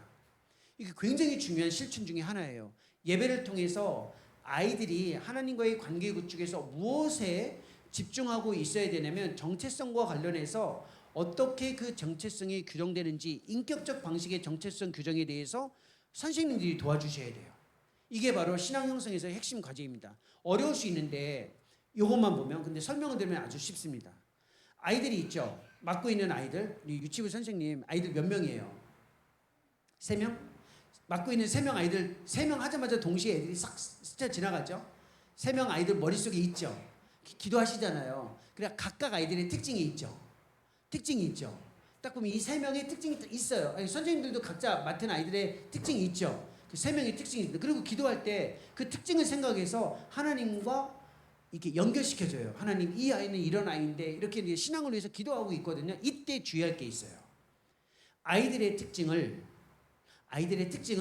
하나로 규정하면 안 돼요. 우리는 거기에 갇혀 있습니다. 대부분. 이게 왜 힘드냐면 우리는 사람을 보는데 이렇게 기울어져 있어요. 그래서 하나의 특징으로 아이들을 규정해요. 착한 애, 똑똑한 애, 예쁜 애, 뭐 이런 식으로. 이게 나름대로 규정이 있습니다. 그리고 그걸 강화하는 방식으로 기도해. 하나님이 이 착한 아이를 주셨는데 이 착한 아이가 이렇게 이게 수식어가 있거든요. 근데 이때부터 주의하실 게 있어요. 예배의 경험이라는 게 무엇이냐면 단편적인 하나를 위해서 참여하는 게 아니라 하나님의 풍요로움을 나의 삶의 풍요로움과 연결시키는 거거든요. 하나님의 모습을 나의 삶과 연결시키되 하나님이 나를 어떻게 대하는지를 경험시켜 주는 게 예배예요. 근데 하나님이 나를 어떻게 대해 주시냐면 인격적으로 대해 주세요. 근데 그 인격적으로 대하신다라는 말이 무슨 말이냐면 다면적으로 대해 주신다라는 거예요. 왜냐면 하나님은 인격적인 분이시기 때문에. 자, 이걸 설명해 드릴게요. 하나님의 이름이 많죠. 왜? 이유가 뭐예요? 그러니까 하나님은 한 분 하나님이신데 이름이 많죠. 이유가 뭐죠? 생각해 보세요. 왜 하나님의 이름이 많을까? 왜 그럴까요? 하나의 이름으로 하나님이 가두어지지 못하기 때문에 그래요. 다양한 모습으로 비춰지기 때문에 그렇습니다. 그 하나님이 우리를 대하실 때에도 우리를 다양한 측면으로 보고 계시다라는 거예요. 그러니까 대상을 하나를 규정하지 말라는 뜻이에요. 그게 예배에서 경험하는 겁니다. 우리는 사람을 너무 하나로 대해요. 물론 유치부 아이에 3명이 있고 초등학교 6학년, 5학년인 자녀가 있는데 보면 특징이 있어요. 얘가 너무 똑똑해. 이거 하나로만 이 아이를 보면 그때부터 힘든 겁니다. 왜? 간혹 똑똑하지 않을 때가 있거든. 그러면 그때부터 힘든. 야, 너 똑똑했던 애가 왜 그래? 너 뭐가 문제야? 너 똑똑했잖아. 너 오늘 왜 그래? 너 시험을 왜 이렇게 봤어? 왜 그게 주어지냐면 똑똑한 애라고 규정했기 때문에 그래요. 똑똑하지 않으면 시험 못 봐도 괜찮아요. 똑똑한 애가 아니었거든 처음부터. 무슨 말인지 알겠어요? 우리는 사람을 대할 때 이 고정관념을 가지고 있어요. 근데 아이들을 대할 때도 그렇게 하고 있거든요. 근데 이걸 2개, 3개로 늘려보세요. 똑똑하고 착하고 부지런해요. 그러면 똑똑하고 착하고 부지런하니까 간혹 똑똑하지 않아도 괜찮아요. 왜? 여전히 착하고 부지런하잖아요. 근데 부지런해야 되는데 간혹 부지런하지 않을 때가 있죠. 그래도 괜찮아요. 여전히 똑똑하고 착하잖아요. 그 아이를 다양한 측면으로 보고 있으면 하나의 모습이 약화돼도 그것 때문에 무너지지 않아요. 예배의 경험이 그거예요. 하나님이 우리에게 어떻게 다가오시냐면 인격적으로 다가오시는 걸 아이들이 경험할 수 있도록 끊임없이 그 경험 안에 들어오도록 초청하는 겁니다. 기도할 때도 마찬가지예요. 아이들을 위해서 기도하실 때 반드시 선생님들이 하셔야 될 일이 있어요. 아이들 3명이 있으시다고 했잖아요. 이 선생님, 물론 다 각자 있어요. 근데 이 선생님이랑 이야기를 했기 때문에 예를 드는 겁니다. 한 아이를 하나로 특징 규정하면 안 되고요. 그 아이의 규정을 2개, 3개 이상으로 확대하셔야 돼요. 그래야 기도가 풍성해질 뿐만 아니라 예배에 대한 접근이 훨씬 더 풍요로워집니다. 워크숍 한번 해볼까요? 우리의 아이들, 자 이제 반 아이들이 있죠. 반 아이들 한 명만 생각하세요. 일단 한 명만 생각하세요. 반 아이들 아무나 괜찮아요. 마음속에 생각했죠. 그 아이의 특징 이 가운데 하나만 찾아보세요. 여기 나와 있는 10개 중에 하나만 내가 맡고 있는 아이가 3명, 4명, 5명일 수 있어요. 2명일 수도 있고 그 아이를 먼저 택하고 그 아이를 규정하는 어느 하나만 생각하세요. 생각했죠. 이 아이가 이런 아이지 생각했죠. 그때 그걸 규정 제가 질문을 했는데 이때 선생님들이 저항하셔야 돼요. 조금 아까까지 뭐라고 하셨죠, 교수님, 목사님? 한 아이의 특징을 하나로 규정하면 안 된다면서요 라고 거부하셔야 된다고요. 일부러 제가 그렇게 요구한 겁니다. 그러니까 대상을 하나로 딱 선택해야 될 때 힘드셔야 돼요. 이 아이는 성실할 뿐만 아니라 착하고 온유한데 책임감도 많고 똑똑한데 어떻게 하나를 규정하지? 이걸 경험하고 있다면 이미 마음속에서 사람을 인격적으로 대하고 있다는 증거예요. 무슨 말이냐면 내가 맡은 아이를 하나를 규정할 수 없다라는 말은 막연하게 보고 있다는 뜻이 아니라 훨씬 더 인격적으로 보고 있기 때문에 어려워야 돼요. 하나를 규정하지 마세요. 그게 굉장히 중요한 겁니다. 그러면 지금까지 기독교 예배에 대한 설명 없이 예배를 통해 신앙 형성의 관계 구축의 중요한 측면을 이끌어낼 수 있다는 것까지는 동의가 돼요. 그렇죠? 기독교 예배가 무엇인지는 아직 정의하지 않았지만 하나님과 세상과의 관계 구축에서 굉장히 중요한 의미를 가지고 있다까지는 알 수 있습니다. 그러면 지금 예배가 무엇인지를 규정할 수 있는 시간이 된 겁니다. 이거 없이 예배를 설명해 버리면 그 개념에 갇히기 때문에 어려워요. 근데 이제 우리는 예배가 얼마나 중요한지에 대한 선이해를 이미 언어를 통해서 확인을 했습니다. 그럼 예배를 어떻게 정의할 수 있을까요? 이 정의는 기독교 예배와 관련해서 여기 나와 있는 이 정의는 수준과 상관없이 제가 공유하는 정의예요. 여기 전도사님들 계신데 이제 3학년 되면 저랑 저 3학년 가르치거든요. 그러니까 3년 차에 가르치는데 그때도 수업 시간에 이거 똑같이 들어요. 어린아이들 학생들에게 예배가 무엇인지를 설명할 때도 이 설명을 써요. 목사님들에게 예배를 설명할 때도 이 개념을 써요. 여기 나와 있는 이 개념. 이 개념을 잘 보시고 지금부터 이 개념을 외울 필요는 없는데 이 개념이 이해되어져야 돼요. 제가 읽어드리겠습니다. 참된 예배는 어려운 말 없죠? 주권자 많이 들어봤죠? 아까부터 계속 주인이신 하나님, 그 하나님 앞에서 인간이 우리가 하나님이 계시라는 말이 좀 어려울 수 있어요. 자기를 드러내시는 방식이에요. 그렇죠? 그 계시에 대한 응답, 반응이에요. 그리고 아까 처음부터 세계관부터 했던 말이 뭐예요? 하나님의 부르심에 대한 응답, 반응. 그렇죠? 세계관도 관계, 예배도 이 관계의 방식이에요. 근데 응답할 때 그냥 하면 안 돼. 그분의 뜻에 부합한 방식이에요. 그분이 받으실 만한 방식으로 하는 거예요. 그냥 하고 싶은 대로 하는 건 아니에요. 그것을 위한 구체적인 실천이에요. 생각이 아니고. 순종과 복종이라는 태도를 겸한 경배 활동이에요. 이해가 되세요? 모르는 단어는 없어요. 외울 수는 없지만 이해가 되죠. 그러면 생각해보세요. 참된 예배란 주권자이신 하나님 앞에서 우리가 인간이 그분의 자기 스스로를 드러내는 것에 대한 응답인데 그냥 하는 게 아니라 그분이 원하시는 받으실 만한 부합한 방식대로 순종과 복종의 태도를 가지고 내어드리는 모든 경배 활동이에요. 이게 예배예요. 이해하셨죠? 그럼 이 예배는 공동체의 모임에서뿐만 아니라 삶에서도 이루어져야 돼요. 그러니까 예배를 왜 지금 예배를 접근하는데 예배라는 단어를 딱 쓰면 뭐가 생각나냐면 모여서 하는 공동체의 실천만 생각해요. 그리고 어떤 표현을 쓰냐면 예배와 삶이라고 생각해요.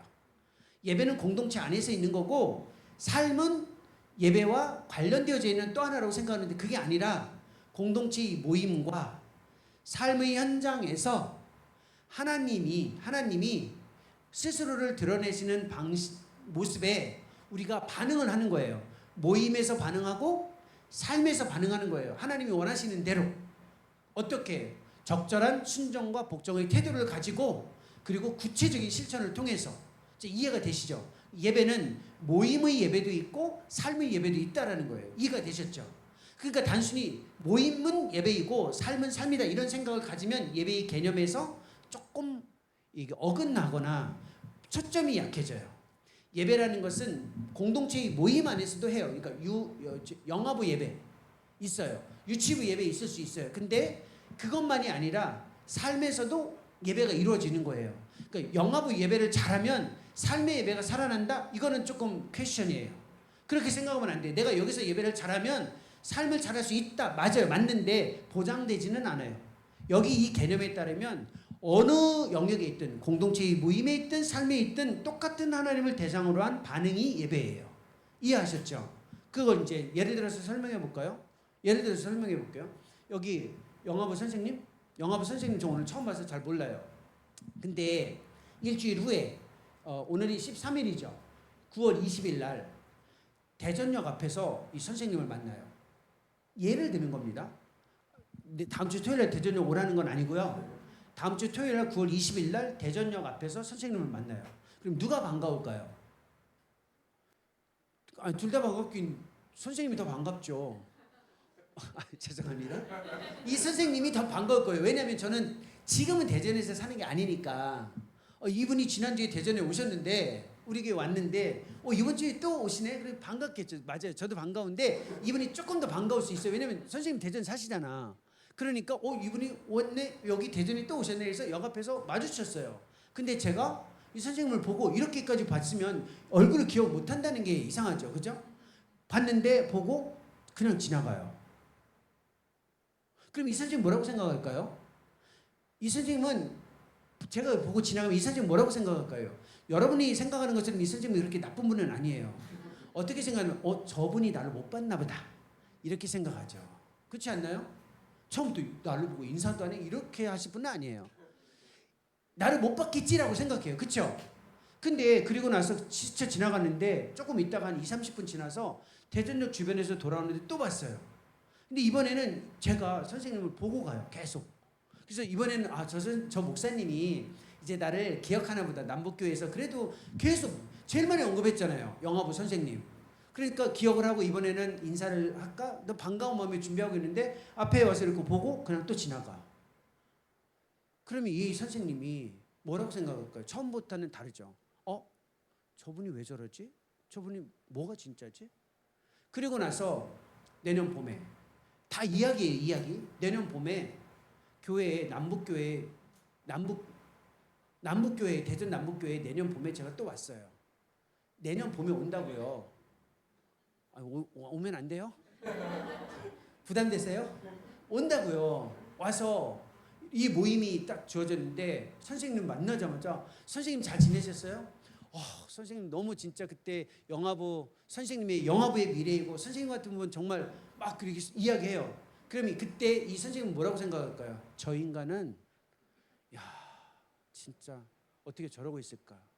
왜냐면 저의 실체를 봤거든요. 교회 안에 들어오면 마치 목사가 성도의 그 모습을 대하는 것처럼 그렇게 깍듯하면서 대전역 앞 길거리에서는 나를 보는 둥 마는 둥 그렇게 반갑게 인사를 하려고 준비하고 있는데 그렇게 인식을 한 눈빛을 가지고 있으면서 그냥 지나갔어요. 그러면 저 선생님, 나머지 분들은 괜찮은데 이 선생님은 뭐라고 생각하냐면 저 주종원이라는 저 사람의 진짜가 뭐지? 교회 안에 들어오면 그렇게 친한 척하고 밖에서 나를 만나면 그냥 그렇게 안면 못 쓰고 지나가고 저 사람이 진짜가 뭔지 모르겠다 이거예요. 그러면 그때부터 저는 저 분에게 어떤 사람이냐면 판단 유보 어떤 사람인지 모르는 거예요. 그 이야기가 예배에서 가장 중요한 핵심이에요. 공예배와 관련되어져 있는 구체적인 예배의 실천과도 연결되어져 있어요. 그게 우리에게 있어서 굉장히 중요한 실천 중에 하나이거든요. 그게 무엇인지를 생각해 보셔야 돼요. 그래서 이 아모스서 5장에 보면 이런 표현이 있습니다. 5장 성경 구절이에요. 여기 나와 있는 이 성경 구절인데 제가 설명해 드려요. 5장 21절에 이런 표현이 있습니다. 너희가 절기를 따라 시간의 리듬을 따라서 성회로 모여도 내가 기뻐하지 않는다라고 했어요. 좋아하세요? 내가 매주 정해진 날 안식 안 해도 되고 모임 안 가져도 되나? 그 다음 구절에 22절에 너희가 여러 가지 헌물, 예물로 나에게 내어드려도 내가 안 받겠다. 나야 땡큐지예요? 내가 열심히 수고해서 헌금하는 거 부담되는데 안 받으신다고? 나야 좋지 뭐. 그거예요? 하나님 말씀이에요. 23절에서 뭐라고 얘기하냐면 너희가 이런 거 커스와일이네 야마하로 바꿔야겠다. 뭐 이제 커스와일 야마 이런 아주 좋은 걸로 화려한 연주로 찬양을 해도 내가 안 듣겠다. 성경 구절이에요. 그리고 아모스서 5장 24절에 그 유명한 표현이 있잖아요. 정의와 공의를 물처럼 강처럼 흐르게 할지어다. 그렇게 하지 않았기 때문이에요. 무슨 뜻일까요? 모인 자리에서는 나를 하나님으로 인정하면서 삶의 자리에서는 나를 하나님으로 인정하지 않는 그 삶의 모습, 내가 혼동돼서 내가 너무 당혹스럽다. 너의 진짜 모습이 무엇이냐? 그걸 내가 확인하기 전까지는 너를 받을 수 없다. 이게 예배예요. 그러니까 우리가 모인 자리에서 어떻게 예배의 구성을 완벽하게 잘 해낼 것인가 중요합니다. 방식이니까. 하지만 그것에 아이들을 가두면 안 돼요. 예배라는 것은 삶의 자리와 모임의 자리에서 똑같은 하나님을 인정하며 처음에 이야기했던 주인으로 받아들이는 삶을 살아가게끔 해주는 게 예배예요. 그러니 삶의 자리에서의 예배와 모임에서의 예배에 대한 그 중심을 갖게 하는 것이 가장 중요해요. 그러니까 어떤 특정한 방식이 더 나은 예배다라는 생각을 갖는 것보다 더 중요한 이 본질적인 것에 관심을 가지고 있어야 돼요. 그러니 우리가 남북교회의 이 규모에서 이 정도 환경에서 이 정도 시설에서 하는 예배는 아니야. 그래도 좀 더 큰 교회, 그래도 모름지기 서울에 있는 서초동에 있는 뭐 초대교회처럼 좀 커야 아이들이 좀 더 예배할 수 있고 시설도 좋으니까 하나님을 예배 잘할 수 있겠지. 그건 아니라는 거예요. 진짜 중요한 건 이 본질적인 가치에 대한 태도를 선생님이 가지고 있어야 돼요. 그래서 속으시면 안 돼요. 아이들은 생각보다 지혜로워요. 있는 자리에서 어떻게 해야 되는지를 알아요. 하지만 삶의 자리에서 하나님을 예배하고 있지 않으면 모인 자리에서 하나님을 아무리 예배해도 삶 자체의 괴리감 때문에 하나님 편에서는 섭섭한 겁니다. 그러면 어떻게 이 예배의 개념에 충실한 이 삶의 리듬 그리고 실천을 아이들에게 지속시킬 수 있을까? 남아있는 시간 동안 구체적인 방식에 대한 이야기와 질문으로 들어가야만 합니다. 가장 중요한 것이 있습니다. 일단 하나님을 향한 반응의 가장 중요한 기준점이 있습니다. 모임을 경솔히 여기지 않는 겁니다. 모임 자체는 생각보다 강력한 힘을 가지고 있는데 히브리서 10장 25절에 이런 표현이 있습니다. 모이기를 피하는 어떤 사람들의 습관을 쫓지 말라. 이런 표현이 있어요. 일단 아이들이 하나님을 예배하는 아이들이 되게 하려면 삶의 예배, 모임의 예배, 모임 다 중요한데 일단 모임 자체로부터의 구심점을 갖게 하는 건 중요합니다. 이건 포기할 수가 없어요. 모임 자체의 구심점을 갖게 한다는 말은 모이기를 피하는 습관을 따르지 않는 거예요. 그럼 모이기를 피하는 습관은 뭘까요? 안 모이는 습관일까요? 히브리서에서 말하고 있는 이 모이기를 피하는 어떤 이들의 습관은 어떤 습관이라고 생각하세요? 모이지 않는 것? 아니에요. 모여요. 다 모였습니다. 근데 모이기를 패하는 습관이에요. 패하는 습관이라는 게 무슨 뜻이냐면 모이기는 모이되 습관을 따라 규칙적이고 반복적이고 고정적으로 모이는 게 아니고 원할 때만 모이는 거예요. 필요할 때만 모이는 그 습관을 따르지 말라라는 겁니다. 가장 큰 위험이 뭔지 아세요? 아예 안 나오는 것보다 나오되 필요할 때만 나오는 애들이 있어요. 내가 시험을 잘 봐야 되니까 이번에 중요한 일이 있으니까 이번에 예배를 해야만 뭔가가 되겠지라고 해서 모임을 필요할 때만 오는 아이들이 있어요. 그걸 아이들이 자연스럽게 받아들이지 않고 그런 습관을 폐하게 해주는 겁니다. 그 습관이 어떤 습관이냐면 하나님을 무당처럼 생각하는 거예요. 점집에 신접한 대상으로 생각하는 거예요. 여러분 아시죠? 무당이나 신접한 사람들은 언제 가요? 중요한 일이 있을 때만 가요. 평소에 가는 게 아니에요. 아이들이 하나님을 그렇게 생각하지 않도록 돕는 건 모이기를 피하는 어떤 이들의 습관을 쫓지 않는 겁니다.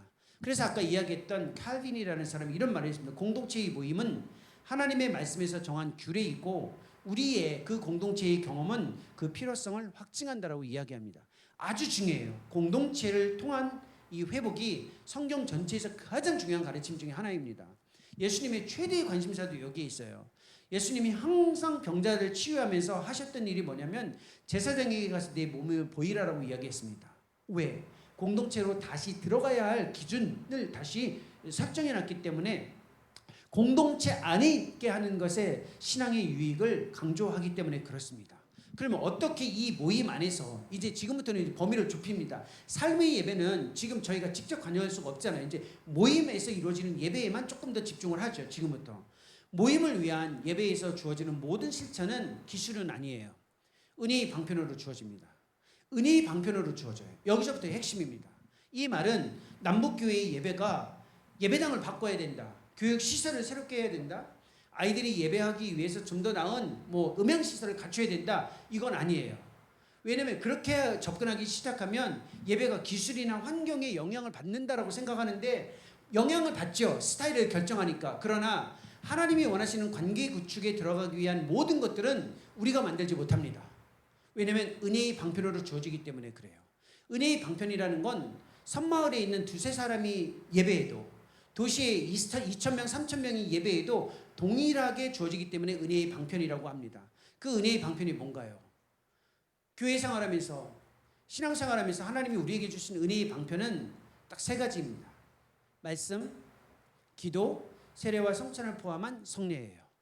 그런데 이 세 가지 말씀, 기도, 성례는 공교롭게도 공예배의 구성 요소예요. 예배는 무엇을 경험하는 거냐면 은혜의 방편에 참여하는 거예요. 내가 원하는 무엇인가를 이끌어서 공연하거나 내 것들을 익스프레션, 즉 표현하는 시간이 아니고 하나님이 정해놓은 은혜의 방편에 들어가서 그 은혜를 경험하게 하는 겁니다. 그러니까 모든 교회 공동체가 가능한 거야. 특별한 기술이 필요한 건 아니에요. 말씀은 두세 사람이 허름한 천막이 있어도 가능한 거잖아요. 기도도 마찬가지 아닌가요? 기도는 특별히 이런 좋은 이런 완벽한 의자가 있는 곳에서만 기도가 가능해요? 아니잖아요. 그 기도도 마찬가지예요. 성례, 세례와 성찬, 삼위 하나님의 이름으로 진행하는 거거든요. 이 세 가지입니다. 어떻게? 말씀이 어떻게 은혜의 방편일까요? 아까 이야기했죠. 요 핵심적인 내용을 좀 설명하겠습니다. 뒤에 나와 있는 내용을 압축해서요. 말씀은 관계의 언어라는 게 중요합니다. 지시의 언어가 아니에요, 성경은. 그래서 말씀을 읽고 나눈다라는 말은 지식과 정보를 얻는 게 아니에요. 예배 때는 뭔가를 알기 위한 게 아니라 하나님과의 관계를 위한 언어를 배우고 접하는 시간이에요. 성경을 읽는 것, 설교하는 것, 그리고 말씀을 듣고 기도하는 모든 것들이 있죠. 말씀에 기반을 둔 언어는 관계의 언어라는 데 집중하셔야 돼요. 이 관계의 언어는 지식과 정보의 언어보다 훨씬 더 강력한 힘을 가지고 있습니다. 따라서 예배 때에는 말씀을 함께 읽고 노래하고 선포하는 겁니다. 함께, 그것도. 듣기 위해 듣는 방식으로 함께 말씀을 함께 하는 거예요. 이게 왜 중요할까요?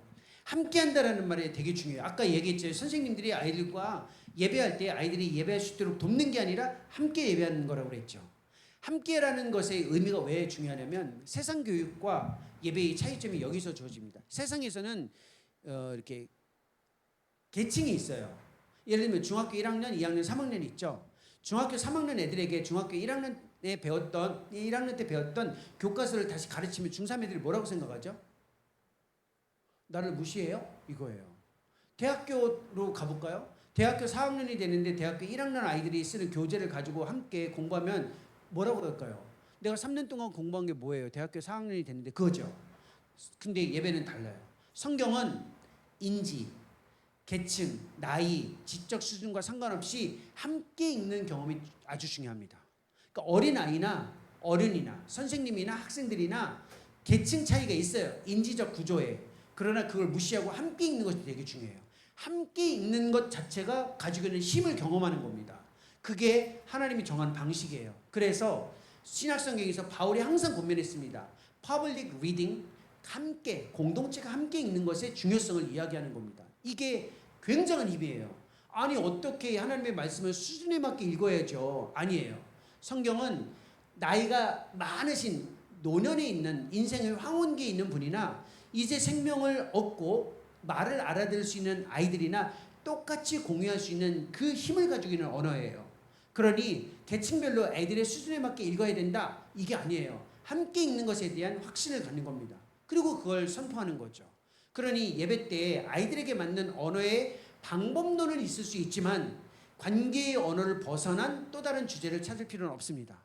그러니까 항상 설교라는 것은 가장 어린아이부터 나이 드신 분까지 함께 이해할 수 있도록 제시하는 목회자의 역할도 중요하죠. 선생님들도 마찬가지입니다. 그러니까 구분된 실천이 아니라 함께하는 거예요. 두 번째는 기도인데 이게 제일 중요한 겁니다. 은혜의 방편에서 참여하는, 그리고 선생님들의 역할이 여기에 가장 많이 주어져요. 기도라는 거는 음성을 사용해서 하나님과의 관계의 구축에 구체적인 실천을 해나가는 건데 예배에서 기도는 반드시 들어가 있습니다. 이때 중요한 건 음성 사용이라는 것이 있어요. 음성 사용. 왜냐하면 소리를 내서 언어를 쓰는 것이 우리 시대의 가장 강력한 과제, 도움이 되는 과제예요. 사람과 사람의 관계성을 구축하는 최고의 힘이 음성 사용의 언어예요. 배우자분들의 관계가 소원해지는 이유가 어디 있는 줄 아세요? 대화를 하지 않았기 때문에 그렇습니다.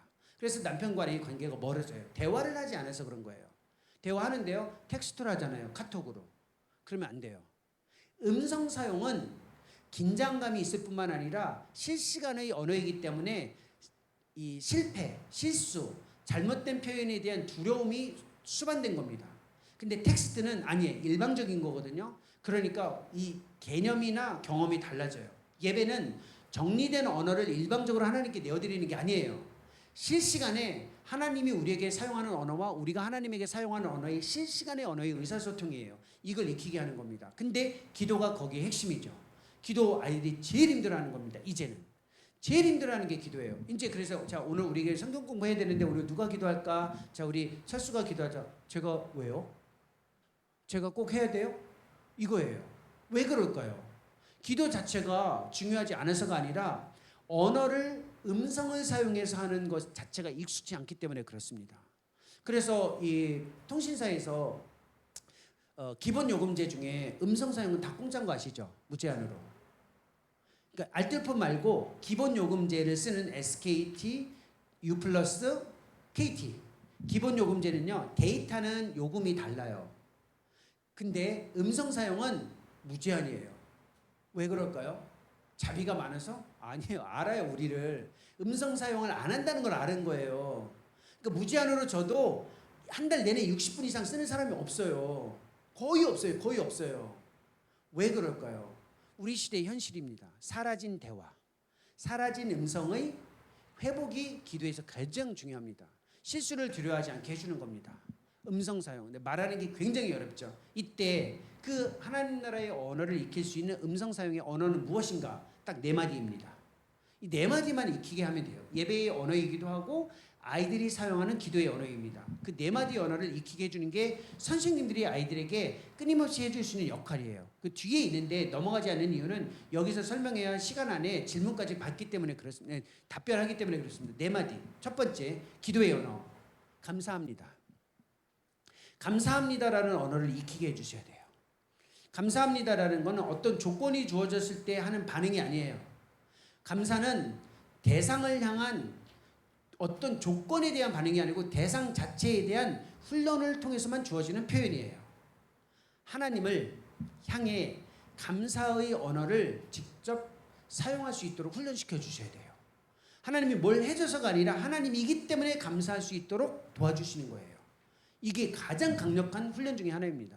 이거는 근데 감사는 그냥 주어지지 않아요. 우리도 아이들이 클 때 지나가는 어린이나 어르신들이 막 용돈 같은 거 주고 먹을 거 주고 그러면 엄마 아빠가 어떻게 해요? 고맙다고 해야지. 그래서 머리 누르잖아요. 인사시키잖아요. 그 나이 있으면 몰라요. 훈련이에요. 감사는. 근데 어떤 훈련이냐면 하나님을 하나님으로 인정하는 훈련이 감사예요. 하나님이 뭘 해줘서가 아니라 하나님을 하나님됨으로 인정하는 훈련이에요. 그게 감사예요. 그게 gratitude라는 하나님을 향한 감사예요. 감사. 그러니까 뭘 주셨으니까 그거에 대한 보응이 아니라 하나님이기 때문에 그냥 감사하는 겁니다. 신학대학원에 여기 공부하고 계신 이제 전도사님도 계신데 제가 신학대학원에서 가르치다 보면 학생들이 이제 상담을 좀 해요. 그럼 어떤 학생들을 만나면 섬에서 시골에서 목회하시는 목사님들의 자녀분들이 공부를 좀 하러 오거든요. 그러면 물어봐요. 아버지가 어떻게 목회했냐 그러면은 저 신안 전라도 신안에서 섬에서 한 20년 목회를 하시는데 성도분들이 8명에서 10명이래요. 그럼 20년을? 그렇다는 거예요. 20명을 한결같이 이렇게 목회했대요. 아, 그렇구나. 그러게 질문을 해요. 그 전도사님은 누구를 잘 존경하세요? 사람 중에 딱 물으면 아버지를 존경한대요. 그러면 이제 궁금해지는 거죠, 제가. 아버지를 왜 존경하십니까? 그러니까 제 질문은 뭐냐면 아버지가 어떻게 사역했길래 아버지를 존경합니까? 이렇게 물어봐요. 그러면 그 전도사님들의 한결같은 답변이 뭔지 아세요? 교수님, 우리 아버지가 뭘 해서 어떤 일 때문에 존경하는 게 아니라 저는 우리 아버지이기 때문에 존경합니다. 그때 제가 항상 뒤통수를 맞아요. 나보다 낫다.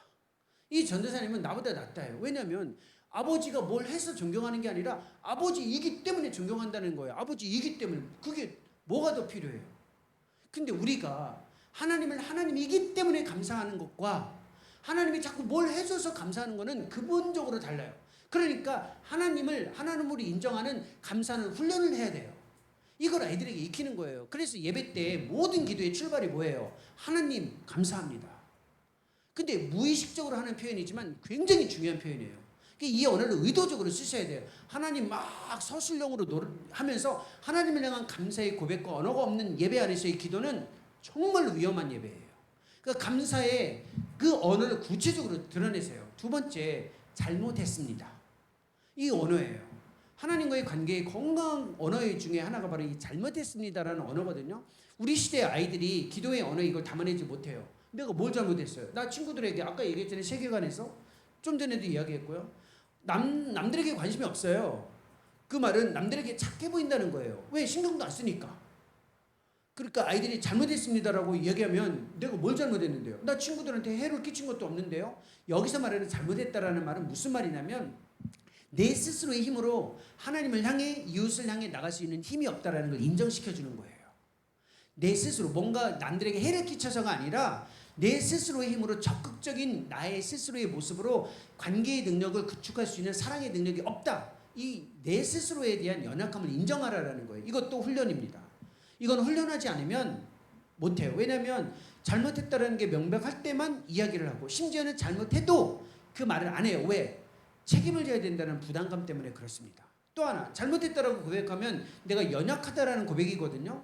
우리 시대에는 연약한 것을 고백하는 것을 무기력하고 수치라고 생각해요. 근데 이 언어를 이 세상을 향해서 살아갈 때 예배를 통해서 이걸 경험해 주는 겁니다. 그 언어가 다가 아니고 잘못했다라는 걸 인정하는 것은 어쩌면 가장 강력한 은혜, 능력을 힘있는 언어다라는 겁니다. 이거 훈련이에요. 특히 영아부 아이들, 유치부 아이들, 그 다음에 그 유년부, 소년부, 청소년부 익힐 때가 됐는데 그죠? 다시 해볼게요. 영아부, 유치부, 유년부, 그 다음에 제가 할게요. 소년부, 청소년부, 사랑부까지. 이게 맞죠? 이게 이 아이들이 쭉 가는데 어려서부터 이 훈련을 하면 굉장히 건강해요. 진짜 건강한 사람이 뭔지 아세요? 잘못했습니다라는 걸 아주 정직하게 바로 이야기해주는 사람은 아주 건강해요. 관계적으로. 결혼하신 분들도 마찬가지예요. 배우자와의 관계 속에서 제일 힘든 게 뭔지 아세요? 내가 뭘 잘못했는데. 이때부터 이거 나오면 일단 관계는 힘든 거예요. 그러니까 옳고 그름을 따지지 않고 내가 잘못했어 여보 이렇게 말하면 건강한 거예요. 그러니까 옳고 그름을 따지는 게 아니라 내 스스로의 연약함을 인정해 주는 거예요. 너는 나보다 못하지 그게 아니라 스스로. 이건 훈련이에요. 그래서 잘못했음을 인정하는 건 훈련이거든요. 아이들에게 이걸 익히게 해주는 게 예배에서 가장 강력한 기도예요. 그래서 예배의 기도를 보면 하나님 감사합니다. 그 다음에 뭐가 들어가면 하나님 우리는 죄인이고 연약합니다. 하나님이 원하시는 모습 가운데 온전히 들어가지 못하고 있습니다. 이걸 드러내는 거죠. 그 잘못했습니다. 세 번째 제일 중요한 언어 중에 하나예요. 정직한 불평이라고 하는데 힘들다라는 언어를 쓰게 하는 겁니다. 힘듭니다. 그러니까 하나님 앞에 힘들다라는 언어를 쓰게 하는 거예요. 이걸 못해요. 힘들다라는 말을 하면 내가 뭔가 잘못한 것에 대한 처벌, 믿음이 없다라는 생각을 주입받았어요. 그래서 우리가 어려서부터 못 쓰는 언어가 뭐냐면 주님 힘들어요. 그럼 뭐가 힘든데 네가? 애들한테도 그래. 네가 뭐가 힘들어? 야 하루 세끼 밥 다 해주지. 너 필요한 거 다 사주지. 너 갖고 싶은 거 다 해주지. 교회 학교에서 내가 선생님인데 야 너 뭐가 부족해? 너 필요한 거 내가 지금 말은 거칠게 안 하지만 속으로 그 생각 다 하잖아요. 네가 뭐가 힘들어? 그러면 아이들이 그때부터 건강하게 자라갈 수가 없어요. 근데 왜 이게 필요한지 아세요? 하나님은 우리에게 심판자로 계시는 게 아니라 아버지로 계시다라는 걸 가르쳐 줘야 하기 때문에 그렇습니다. 우리가 이게 굉장히 중요한 거예요. 자녀들이 부모님한테 그 부모를 가장 건강하게 인정할 수 있을 때 하는 표현이 뭔지 아세요? 엄마, 아빠, 나 힘들어. 이 표현이에요.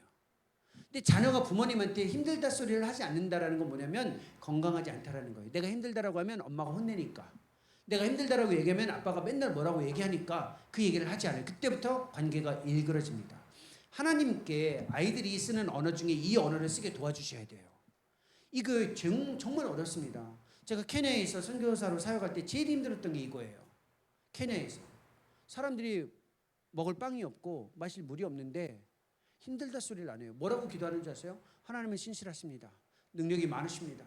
하나님은 전능하십니다. 그 기도를 해요. 믿음이 대단해 보이죠. 근데 하나님이 어떻게 생각하실까요? 저는 외부인이기 때문에 그 기도를 들으면서 보면서 안타까운 게 있어요. 진짜 하나님이 아버지이신데 왜 힘들다 소리를 하지 않을까요? 우리는 그 언어를 익혀야 돼요. 저 이거 제가 제 생애에서도 경험했습니다. 제가 우크라이나의 키예프에서 있다가 2020년 코로나 때 한국에 들어왔어요. 지금 6년 차인데요. 제 둘째 아이가 그때 고등학생이었어요. 코로나로 딱 이제 들어와서 지내다 보니까 수업하는데 굉장히 어려웠어요. 그때 학교 못 갔잖아요. 그죠? 4, 5년 전에.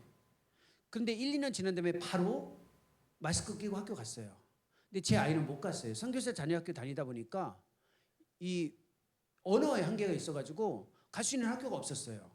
그런데 어떻게 공부를 했냐면 학교를 못 가고 집에서 홈스쿨링을 했어요. 온라인으로 3년 동안. 제가 그 옆에서 보면서 너무 힘들어 보이는 거예요. 그래서 제가 제 아이에게 야, 너 하루 종일 24시간 집에서 밖에도 안 나가고 공부하고 뭐 그러는데 힘들지 않냐? 근데 제 아이가 뭐라고 얘기하는 줄 아세요? 근데 여기서부터 놀라시면 안 돼. 뭐라고? 하나님이 있고 아빠가 있는데 뭐가 힘들어? 놀라지 말라 그랬잖아요. 그 이야기를 딱 하는데 깜짝 놀랐어요. 내가 아빠인데 이렇게 말을 할 수 있을까? 그래서 저는 제 아들의 믿음이 크게 느껴진 게 아니에요. 선생님들은 지금 들었을 때 아들 잘 키우셨네요 라고 생각할 수 있어요. 순간적으로. 근데 저는 아빠잖아요. 근데 제가 그 소리를 듣고 아무 소리 못했어요. 그리고 2년 후에 대학을 딱 갔을 때 기숙사에다 딱 데려다 놓고 나오는 날 마지막으로 제 아들을 힘껏 안아줬어요. 근데 딱 안아주고 딱 돌이키는데 제 옷을 딱 잡는 거예요. 그때 제 아들이 저한테 이렇게 얘기했어요. 아빠, 나 진짜 힘들었어. 나 그때 말은 못했는데 너무 힘들었어. 친구들 못 만나고 선생님이랑 같이 공부 못하는 거 너무 힘들었어. 근데 그 말을 할 수가 없었어. 그래서 지금부터는 이제 정말 열심히 공부할게. 친구 만나면서 그 힘들었던 거 내 가슴 속에 있는데 아빠 지금 말은 근데 그 이야기를 듣고 제가 그 순간을 잊을 수가 없는 거예요. 진짜 힘들었구나. 근데 우리 아이들이 지금 어떤 언어를 쓰게 해야 되냐면 힘들다라는 언어를 쓰게 해주는 거예요. 그게 하나님 앞에서 무기력한 게 아니라 가장 강력한 거예요. 왜냐하면 하나님이 내가 힘들 때 찾아갈 수 있는 대상이구나. 내가 힘들 때 의존할 수 있는 유일한 대상이 하나님이구나를 익히게 해주는 언어는 이 정직한 불평이에요. 힘들다는 언어를 쓰게 해주는 거예요.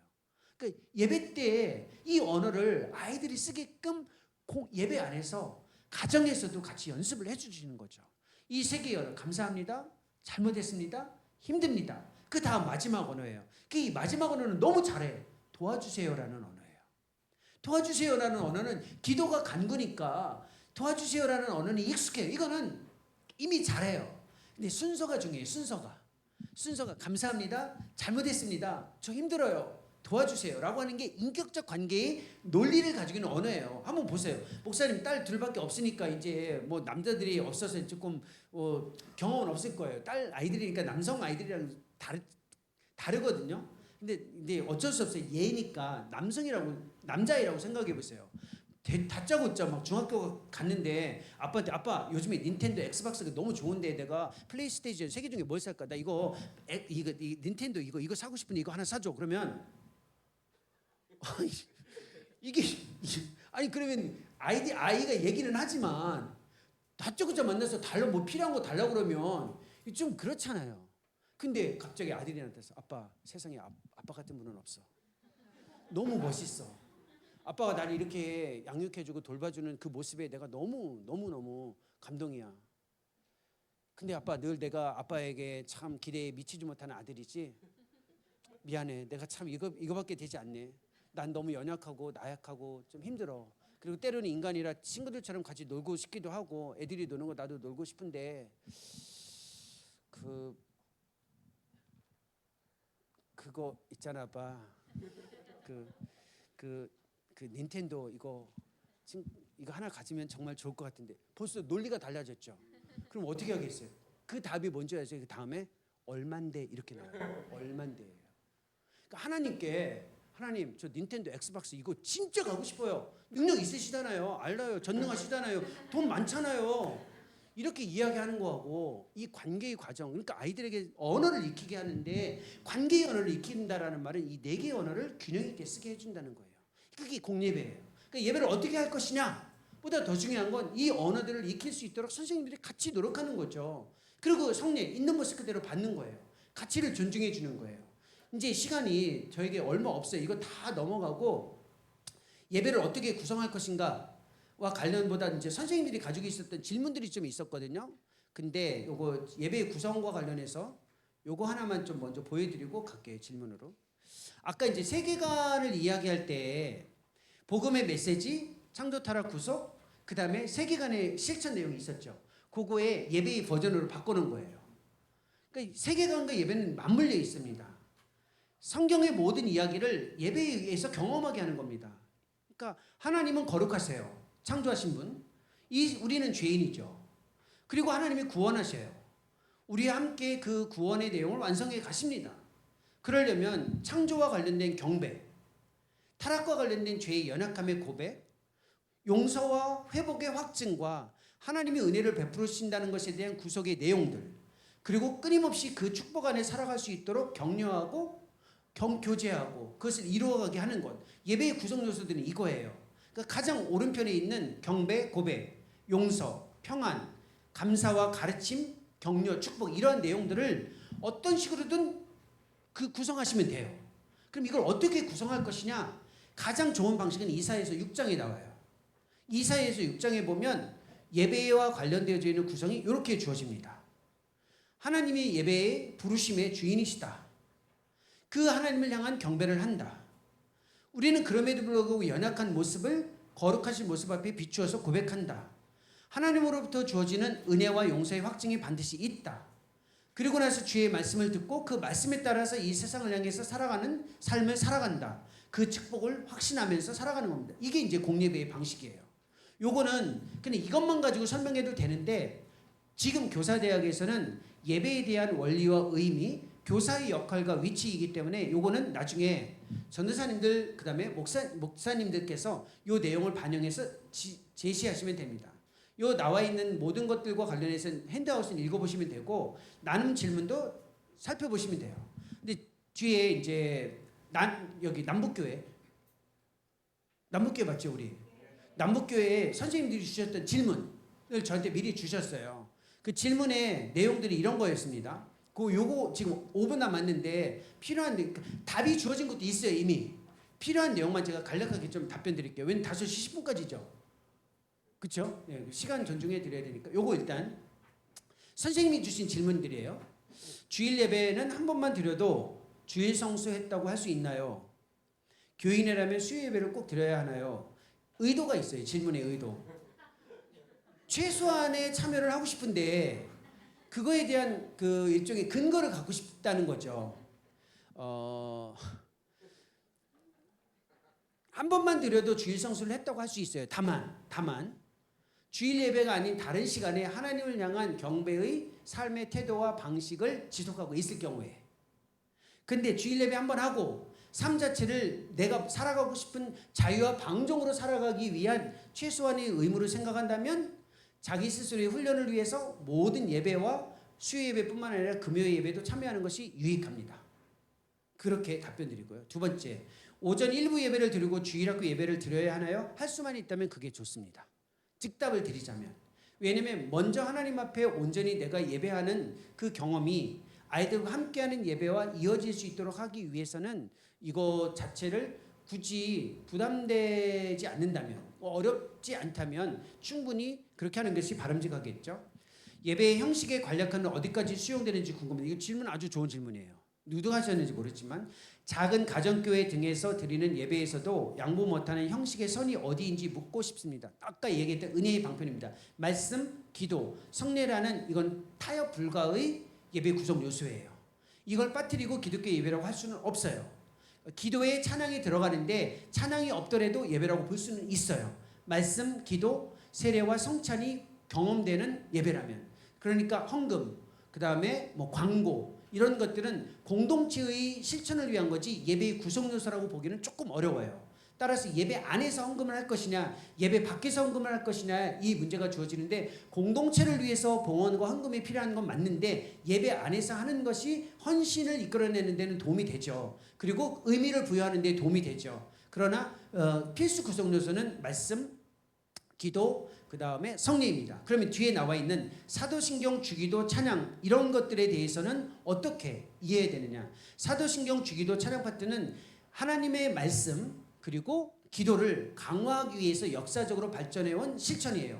예를 들면 십계명 같은 거는 구약의 가르침, 사도신경은 초대교회의 가르침, 주기도는 예수 그리스도의 가르침을 공예배가 말씀과 기도를 좀 더 풍성하게 경험하기 위한 구성 요소로 담아낸 거예요. 그러니까 굳이 안 해야 될 이유보다는 했을 때 주어지는 유익이 많기 때문에 축소주의적, 최소한의 단편된 방식보다는 유익이 있기 때문에 하는 것이 좀 더 좋죠. 주일 예배 말고 수요 예배, 금요 예배에서도 형식의 최소한의 선이 어딘지 원칙이 똑같습니다. 개인 예배이든 가정 예배이든 아니면 공동체의 예배이든 부서의 예배이든 말씀, 기도라는 이 두 개의, 그 다음에 세례와 성찬이라는 가치를 담아내는 실천은 모든 것이 동일합니다. 예배 가운데 간증수서를 넣는 경우도 있는데 아주 좋습니다.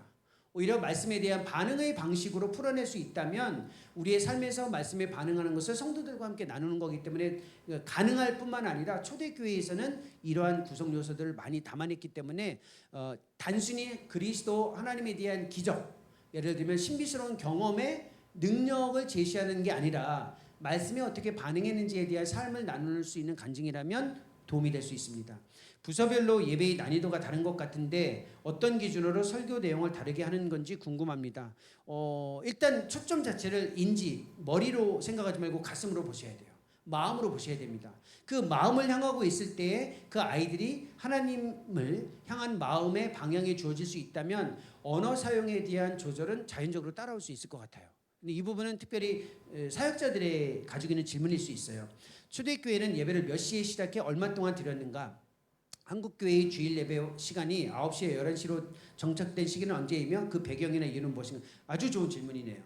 초대교회는 예배를 몇 시에 시작해서 얼마 동안 드렸냐면 초대교회는 매일의 예배가 있었어요. 매일. 그 다음에 잘 생각해 될 게 농경사회, 산업혁명이 이루어지기 전 사회였거든요. 그러니까 해가 뜨고 해가 지는 모든 시간 동안 가능하면 최대한 공동체가 함께 모여서 생활을 하되 함께 기도하고 말씀을 듣는 시간을 가졌어요. 그런데 이게 아침부터 저녁까지 일상생활에서 기도만 할 수 없고 예배만 할 수 없기 때문에 아침, 점심, 저녁으로 구분해서 모였습니다. 해가 뜨는 처음 동이 튼 무렵과 해가 지는 시간까지 반복적으로 하루에 3번, 많게는 7번까지 모였습니다. 그러다가 삶이 복잡하게 발전하기 시작하면서 아침과 저녁의 모임 시간으로 줄어들었고요. 시간은 어느 정도였냐면 시간이 허락되는 것은 사역자가 그 나름대로 결정을 했습니다. 생각보다 길었어요. 짧게 하기보다는 가능한 한 많은 시간 공동체의 그 실천에 집중을 했습니다. 한국교회 주일 예배가 9시와 11시로 정착된 시기는 언제냐면요. 한국교회 복음이 처음 주어졌을 때 공예배가 시작된 것은 선교사님들이 정착했던 방식이었거든요. 그때 가장 좋은 그 시점은 언제냐면 초기에 한국교회는 농경사회였습니다. 1890년대, 1900년대 초반. 그 당시에는 공장이나 지금과 같은 직장 생활보다는 대부분 이제 농사를 짓는 시대였거든요. 잘 생각해 보십시오. 농사를 지을 때의 특징이 있습니다. 겨울철을 제외하고는 봄, 여름, 가을에는 이른 아침에 일어나서 해가 뜨기 전에 일을 해야 돼요. 그리고 나서 해가 뜨고 나면 일을 하기가 굉장히 어렵습니다. 해가 중천에 뜰 때까지 일을 하고 그 다음에 함께 모이는 시간이 중요했기 때문에 이른 새벽보다 더 중요한 시간은 해가 떠서 기본적으로는 일을 마치고 그 다음에 한낮에 그 뜨거운 햇살이 들어오기 전이 가장 예배 시간으로 적절했습니다. 그러니 그 시간이 10시, 11시 정도 됐고 그 시간을 자동적으로 회중들이 모이는 시간으로 결정했죠. 그때는 우리처럼 이런 시계가 보편화된 시간이 아니었기 때문에 종을 치면서 마을에 있는 사람들이 함께 모일 수 있는 시간을 고정하기 시작했던 거죠. 그러다 보니 결과적으로 봤을 때 10시, 11시 그 사이 시간들이 있었어요. 그러다가 이제 그 시간이 조금씩 빨라지면서 앞에 9시 그다음에 뒤에 시간도 이루어진 거거든요. 그러니까 한국교회는 초기부터 농경사회의 리듬 안에서 예배가 결정됐기 때문에 이른 새벽의 시간보다는 11시 시간이 주일 예배의 시간으로 결정됐고요.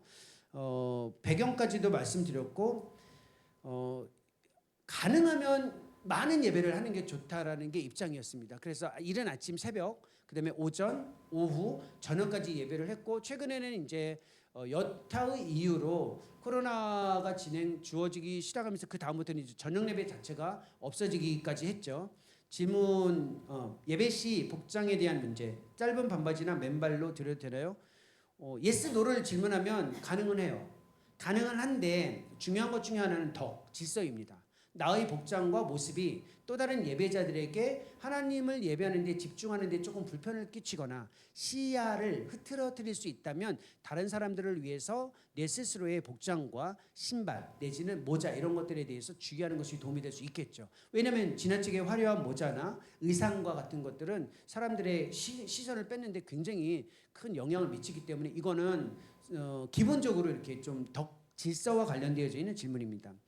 대예배를 드리지 않고 주일 학교 예배만 드려도 되나요? 어쩔 수 없다면 하지만 교회 성도이기 때문에 공동체 전체가 참여하는 예배를 굳이 빠질 필요가 있을까요? 내가 진짜 힘들다. 나는 예배를 한 번만 드리고 싶다라는 거는 이유는 무엇일까요? 한 번만이 더 중요한 게 예배를 한 번만 드리는 것이 더 중요한 게 아니라 안식이 더 중요하거든요. 안식은 하루 종일 안식을 하는 겁니다. 그 안식의 가장 구체적인 방식이 예배예요. 예배 한 번이 안식을 대체하지는 않고요. 안식의 방식 중에 가장 좋은 방식이 예배예요. 그러니까 예배 외에도 하나님을 향한 안식의 방식에 집중할 수만 있다면 괜찮아요. 수요 예배를 주일 예배처럼 꼭 드려야 하나요? 가급적이면. 그렇게 하는 것이 좋은데 강조는 달리할 수 있습니다. 예를 들면 주일 예배는 말씀을 듣는 시간에 집중을 하고 수요 예배는 기도하는 시간에 좀 더 집중할 수 있습니다. 그러니까 초점은 달라질 수 있어요. 강조점도 좀 달라질 수 있어요. 그러나 구성 요소는 큰 변화가 없습니다. 기도는 꼭 하옵소서처럼 경호를 드려야 하나요? 아니요. 그렇지는 않습니다. 기도는 자기가 익숙한 언어로 인격적인 대상을 향해 나름대로 가지고 있는 어법이 있고 화법이 있거든요. 그 화법을 그냥 사용하셔도 괜찮습니다. 예배가 너무 많은 것 같습니다. 주일 오전, 오후, 새벽, 금요 등등 모든 예배에 참석해야 하나요? 할 수만 있다면요. 왜냐하면 모든 삶의 과정에서 하나님과의 관계의 구축의 방식에 참여하는 실천 자체가 가지고 있는 유익을 확신한다면 이 질문을 조금 더 다르게 조절할 수 있겠죠. 너무 많은 것에 대한 부담이라는 건 뭐냐면 거기에서 주어지는 하나님과의 관계의 구축에 의미 있는 경험이 진부함으로 느껴지거나 매너리즘으로 빠져 있기 때문에 그렇거든요. 그건 사역자의 책임이기도 하고 예배에 참여하는 본인의 내면의 태도하고도 연결되어져 있어요. 저의 개인적인 일과 예배에 대한 부분이 어떠한 기준에 따라 균형 있게 구성해야 하나? 이거는 이제 아까 삶의 예배와 공동체 예배에 대해서 설명을 했으니까 기준점은 좀 주어진 것 같고요. 정확하게 하나님을 인정하는 그 방식에 초점만 가지고 있으면 되니까요. 부득이 일정이 있을 경우 타 지역의 다른 교회 예배 참석 혹은 온라인 예배로 드려도 주일 성수하는 것이 맞는 건지요? 네, 맞아요. 괜찮아요. 이걸 보편화시킬 수는 없습니다. 조건은 부득이한 겁니다. 부득이한 상황에서는 문제 삼기는 어렵습니다. 예배를 누리지 못하고 있는 교사들이 본인의 신앙 회복을 위해 교사 직분을 잠시 내려놓는 것에 대해 어떻게 생각하시나요? 제 개인적인 생각을 묻는 건 아니죠? 예배를 누리지 못하고 있는 교사들이 본인의 신앙을 회복하기 위해서 교사 직분을 지속하는 것이 신앙 회복에 도움이 됩니다. 왜냐하면 교사 직분을 통해서 스스로 주어지는 의무의 부담이 지금은 힘들지만 하나님을 가까이 하게 할 수 있는 안전장치가 될 수 있어요. 오히려 거기서 멀어지면 생각보다 하나님을 가까이 하는데 어려울 수 있습니다. 대예배와 교육부서 예배는 본질적인 차이는 없어요. 하나님과의 관계 구축의 예배의 실천은 개인 예배, 가정 예배, 교육부서의 예배나 대예배나 본질적으로는 똑같습니다. 여기까지 질문에 대한 답변이에요, 목사님. 마무리해도 될 것 같습니다. 시간이 좀 지나서 죄송합니다. 또 기차 시간도 가까워져가지고 또. 네. 네, 교수님 너무 귀한 강의 감사드리고요. 저는 계속 좀 소름이 끼치는 순간들이 있었는데 많이 유익하셨죠? 이 내용들을 우리가 잘 기억하고 또 믿음으로 받아서 너무 실제적인 부분들까지도 많이 말씀해 주셔서 우리가 우리 아이들 가르치는데 잘 실천했으면 좋겠습니다. 우리 잠깐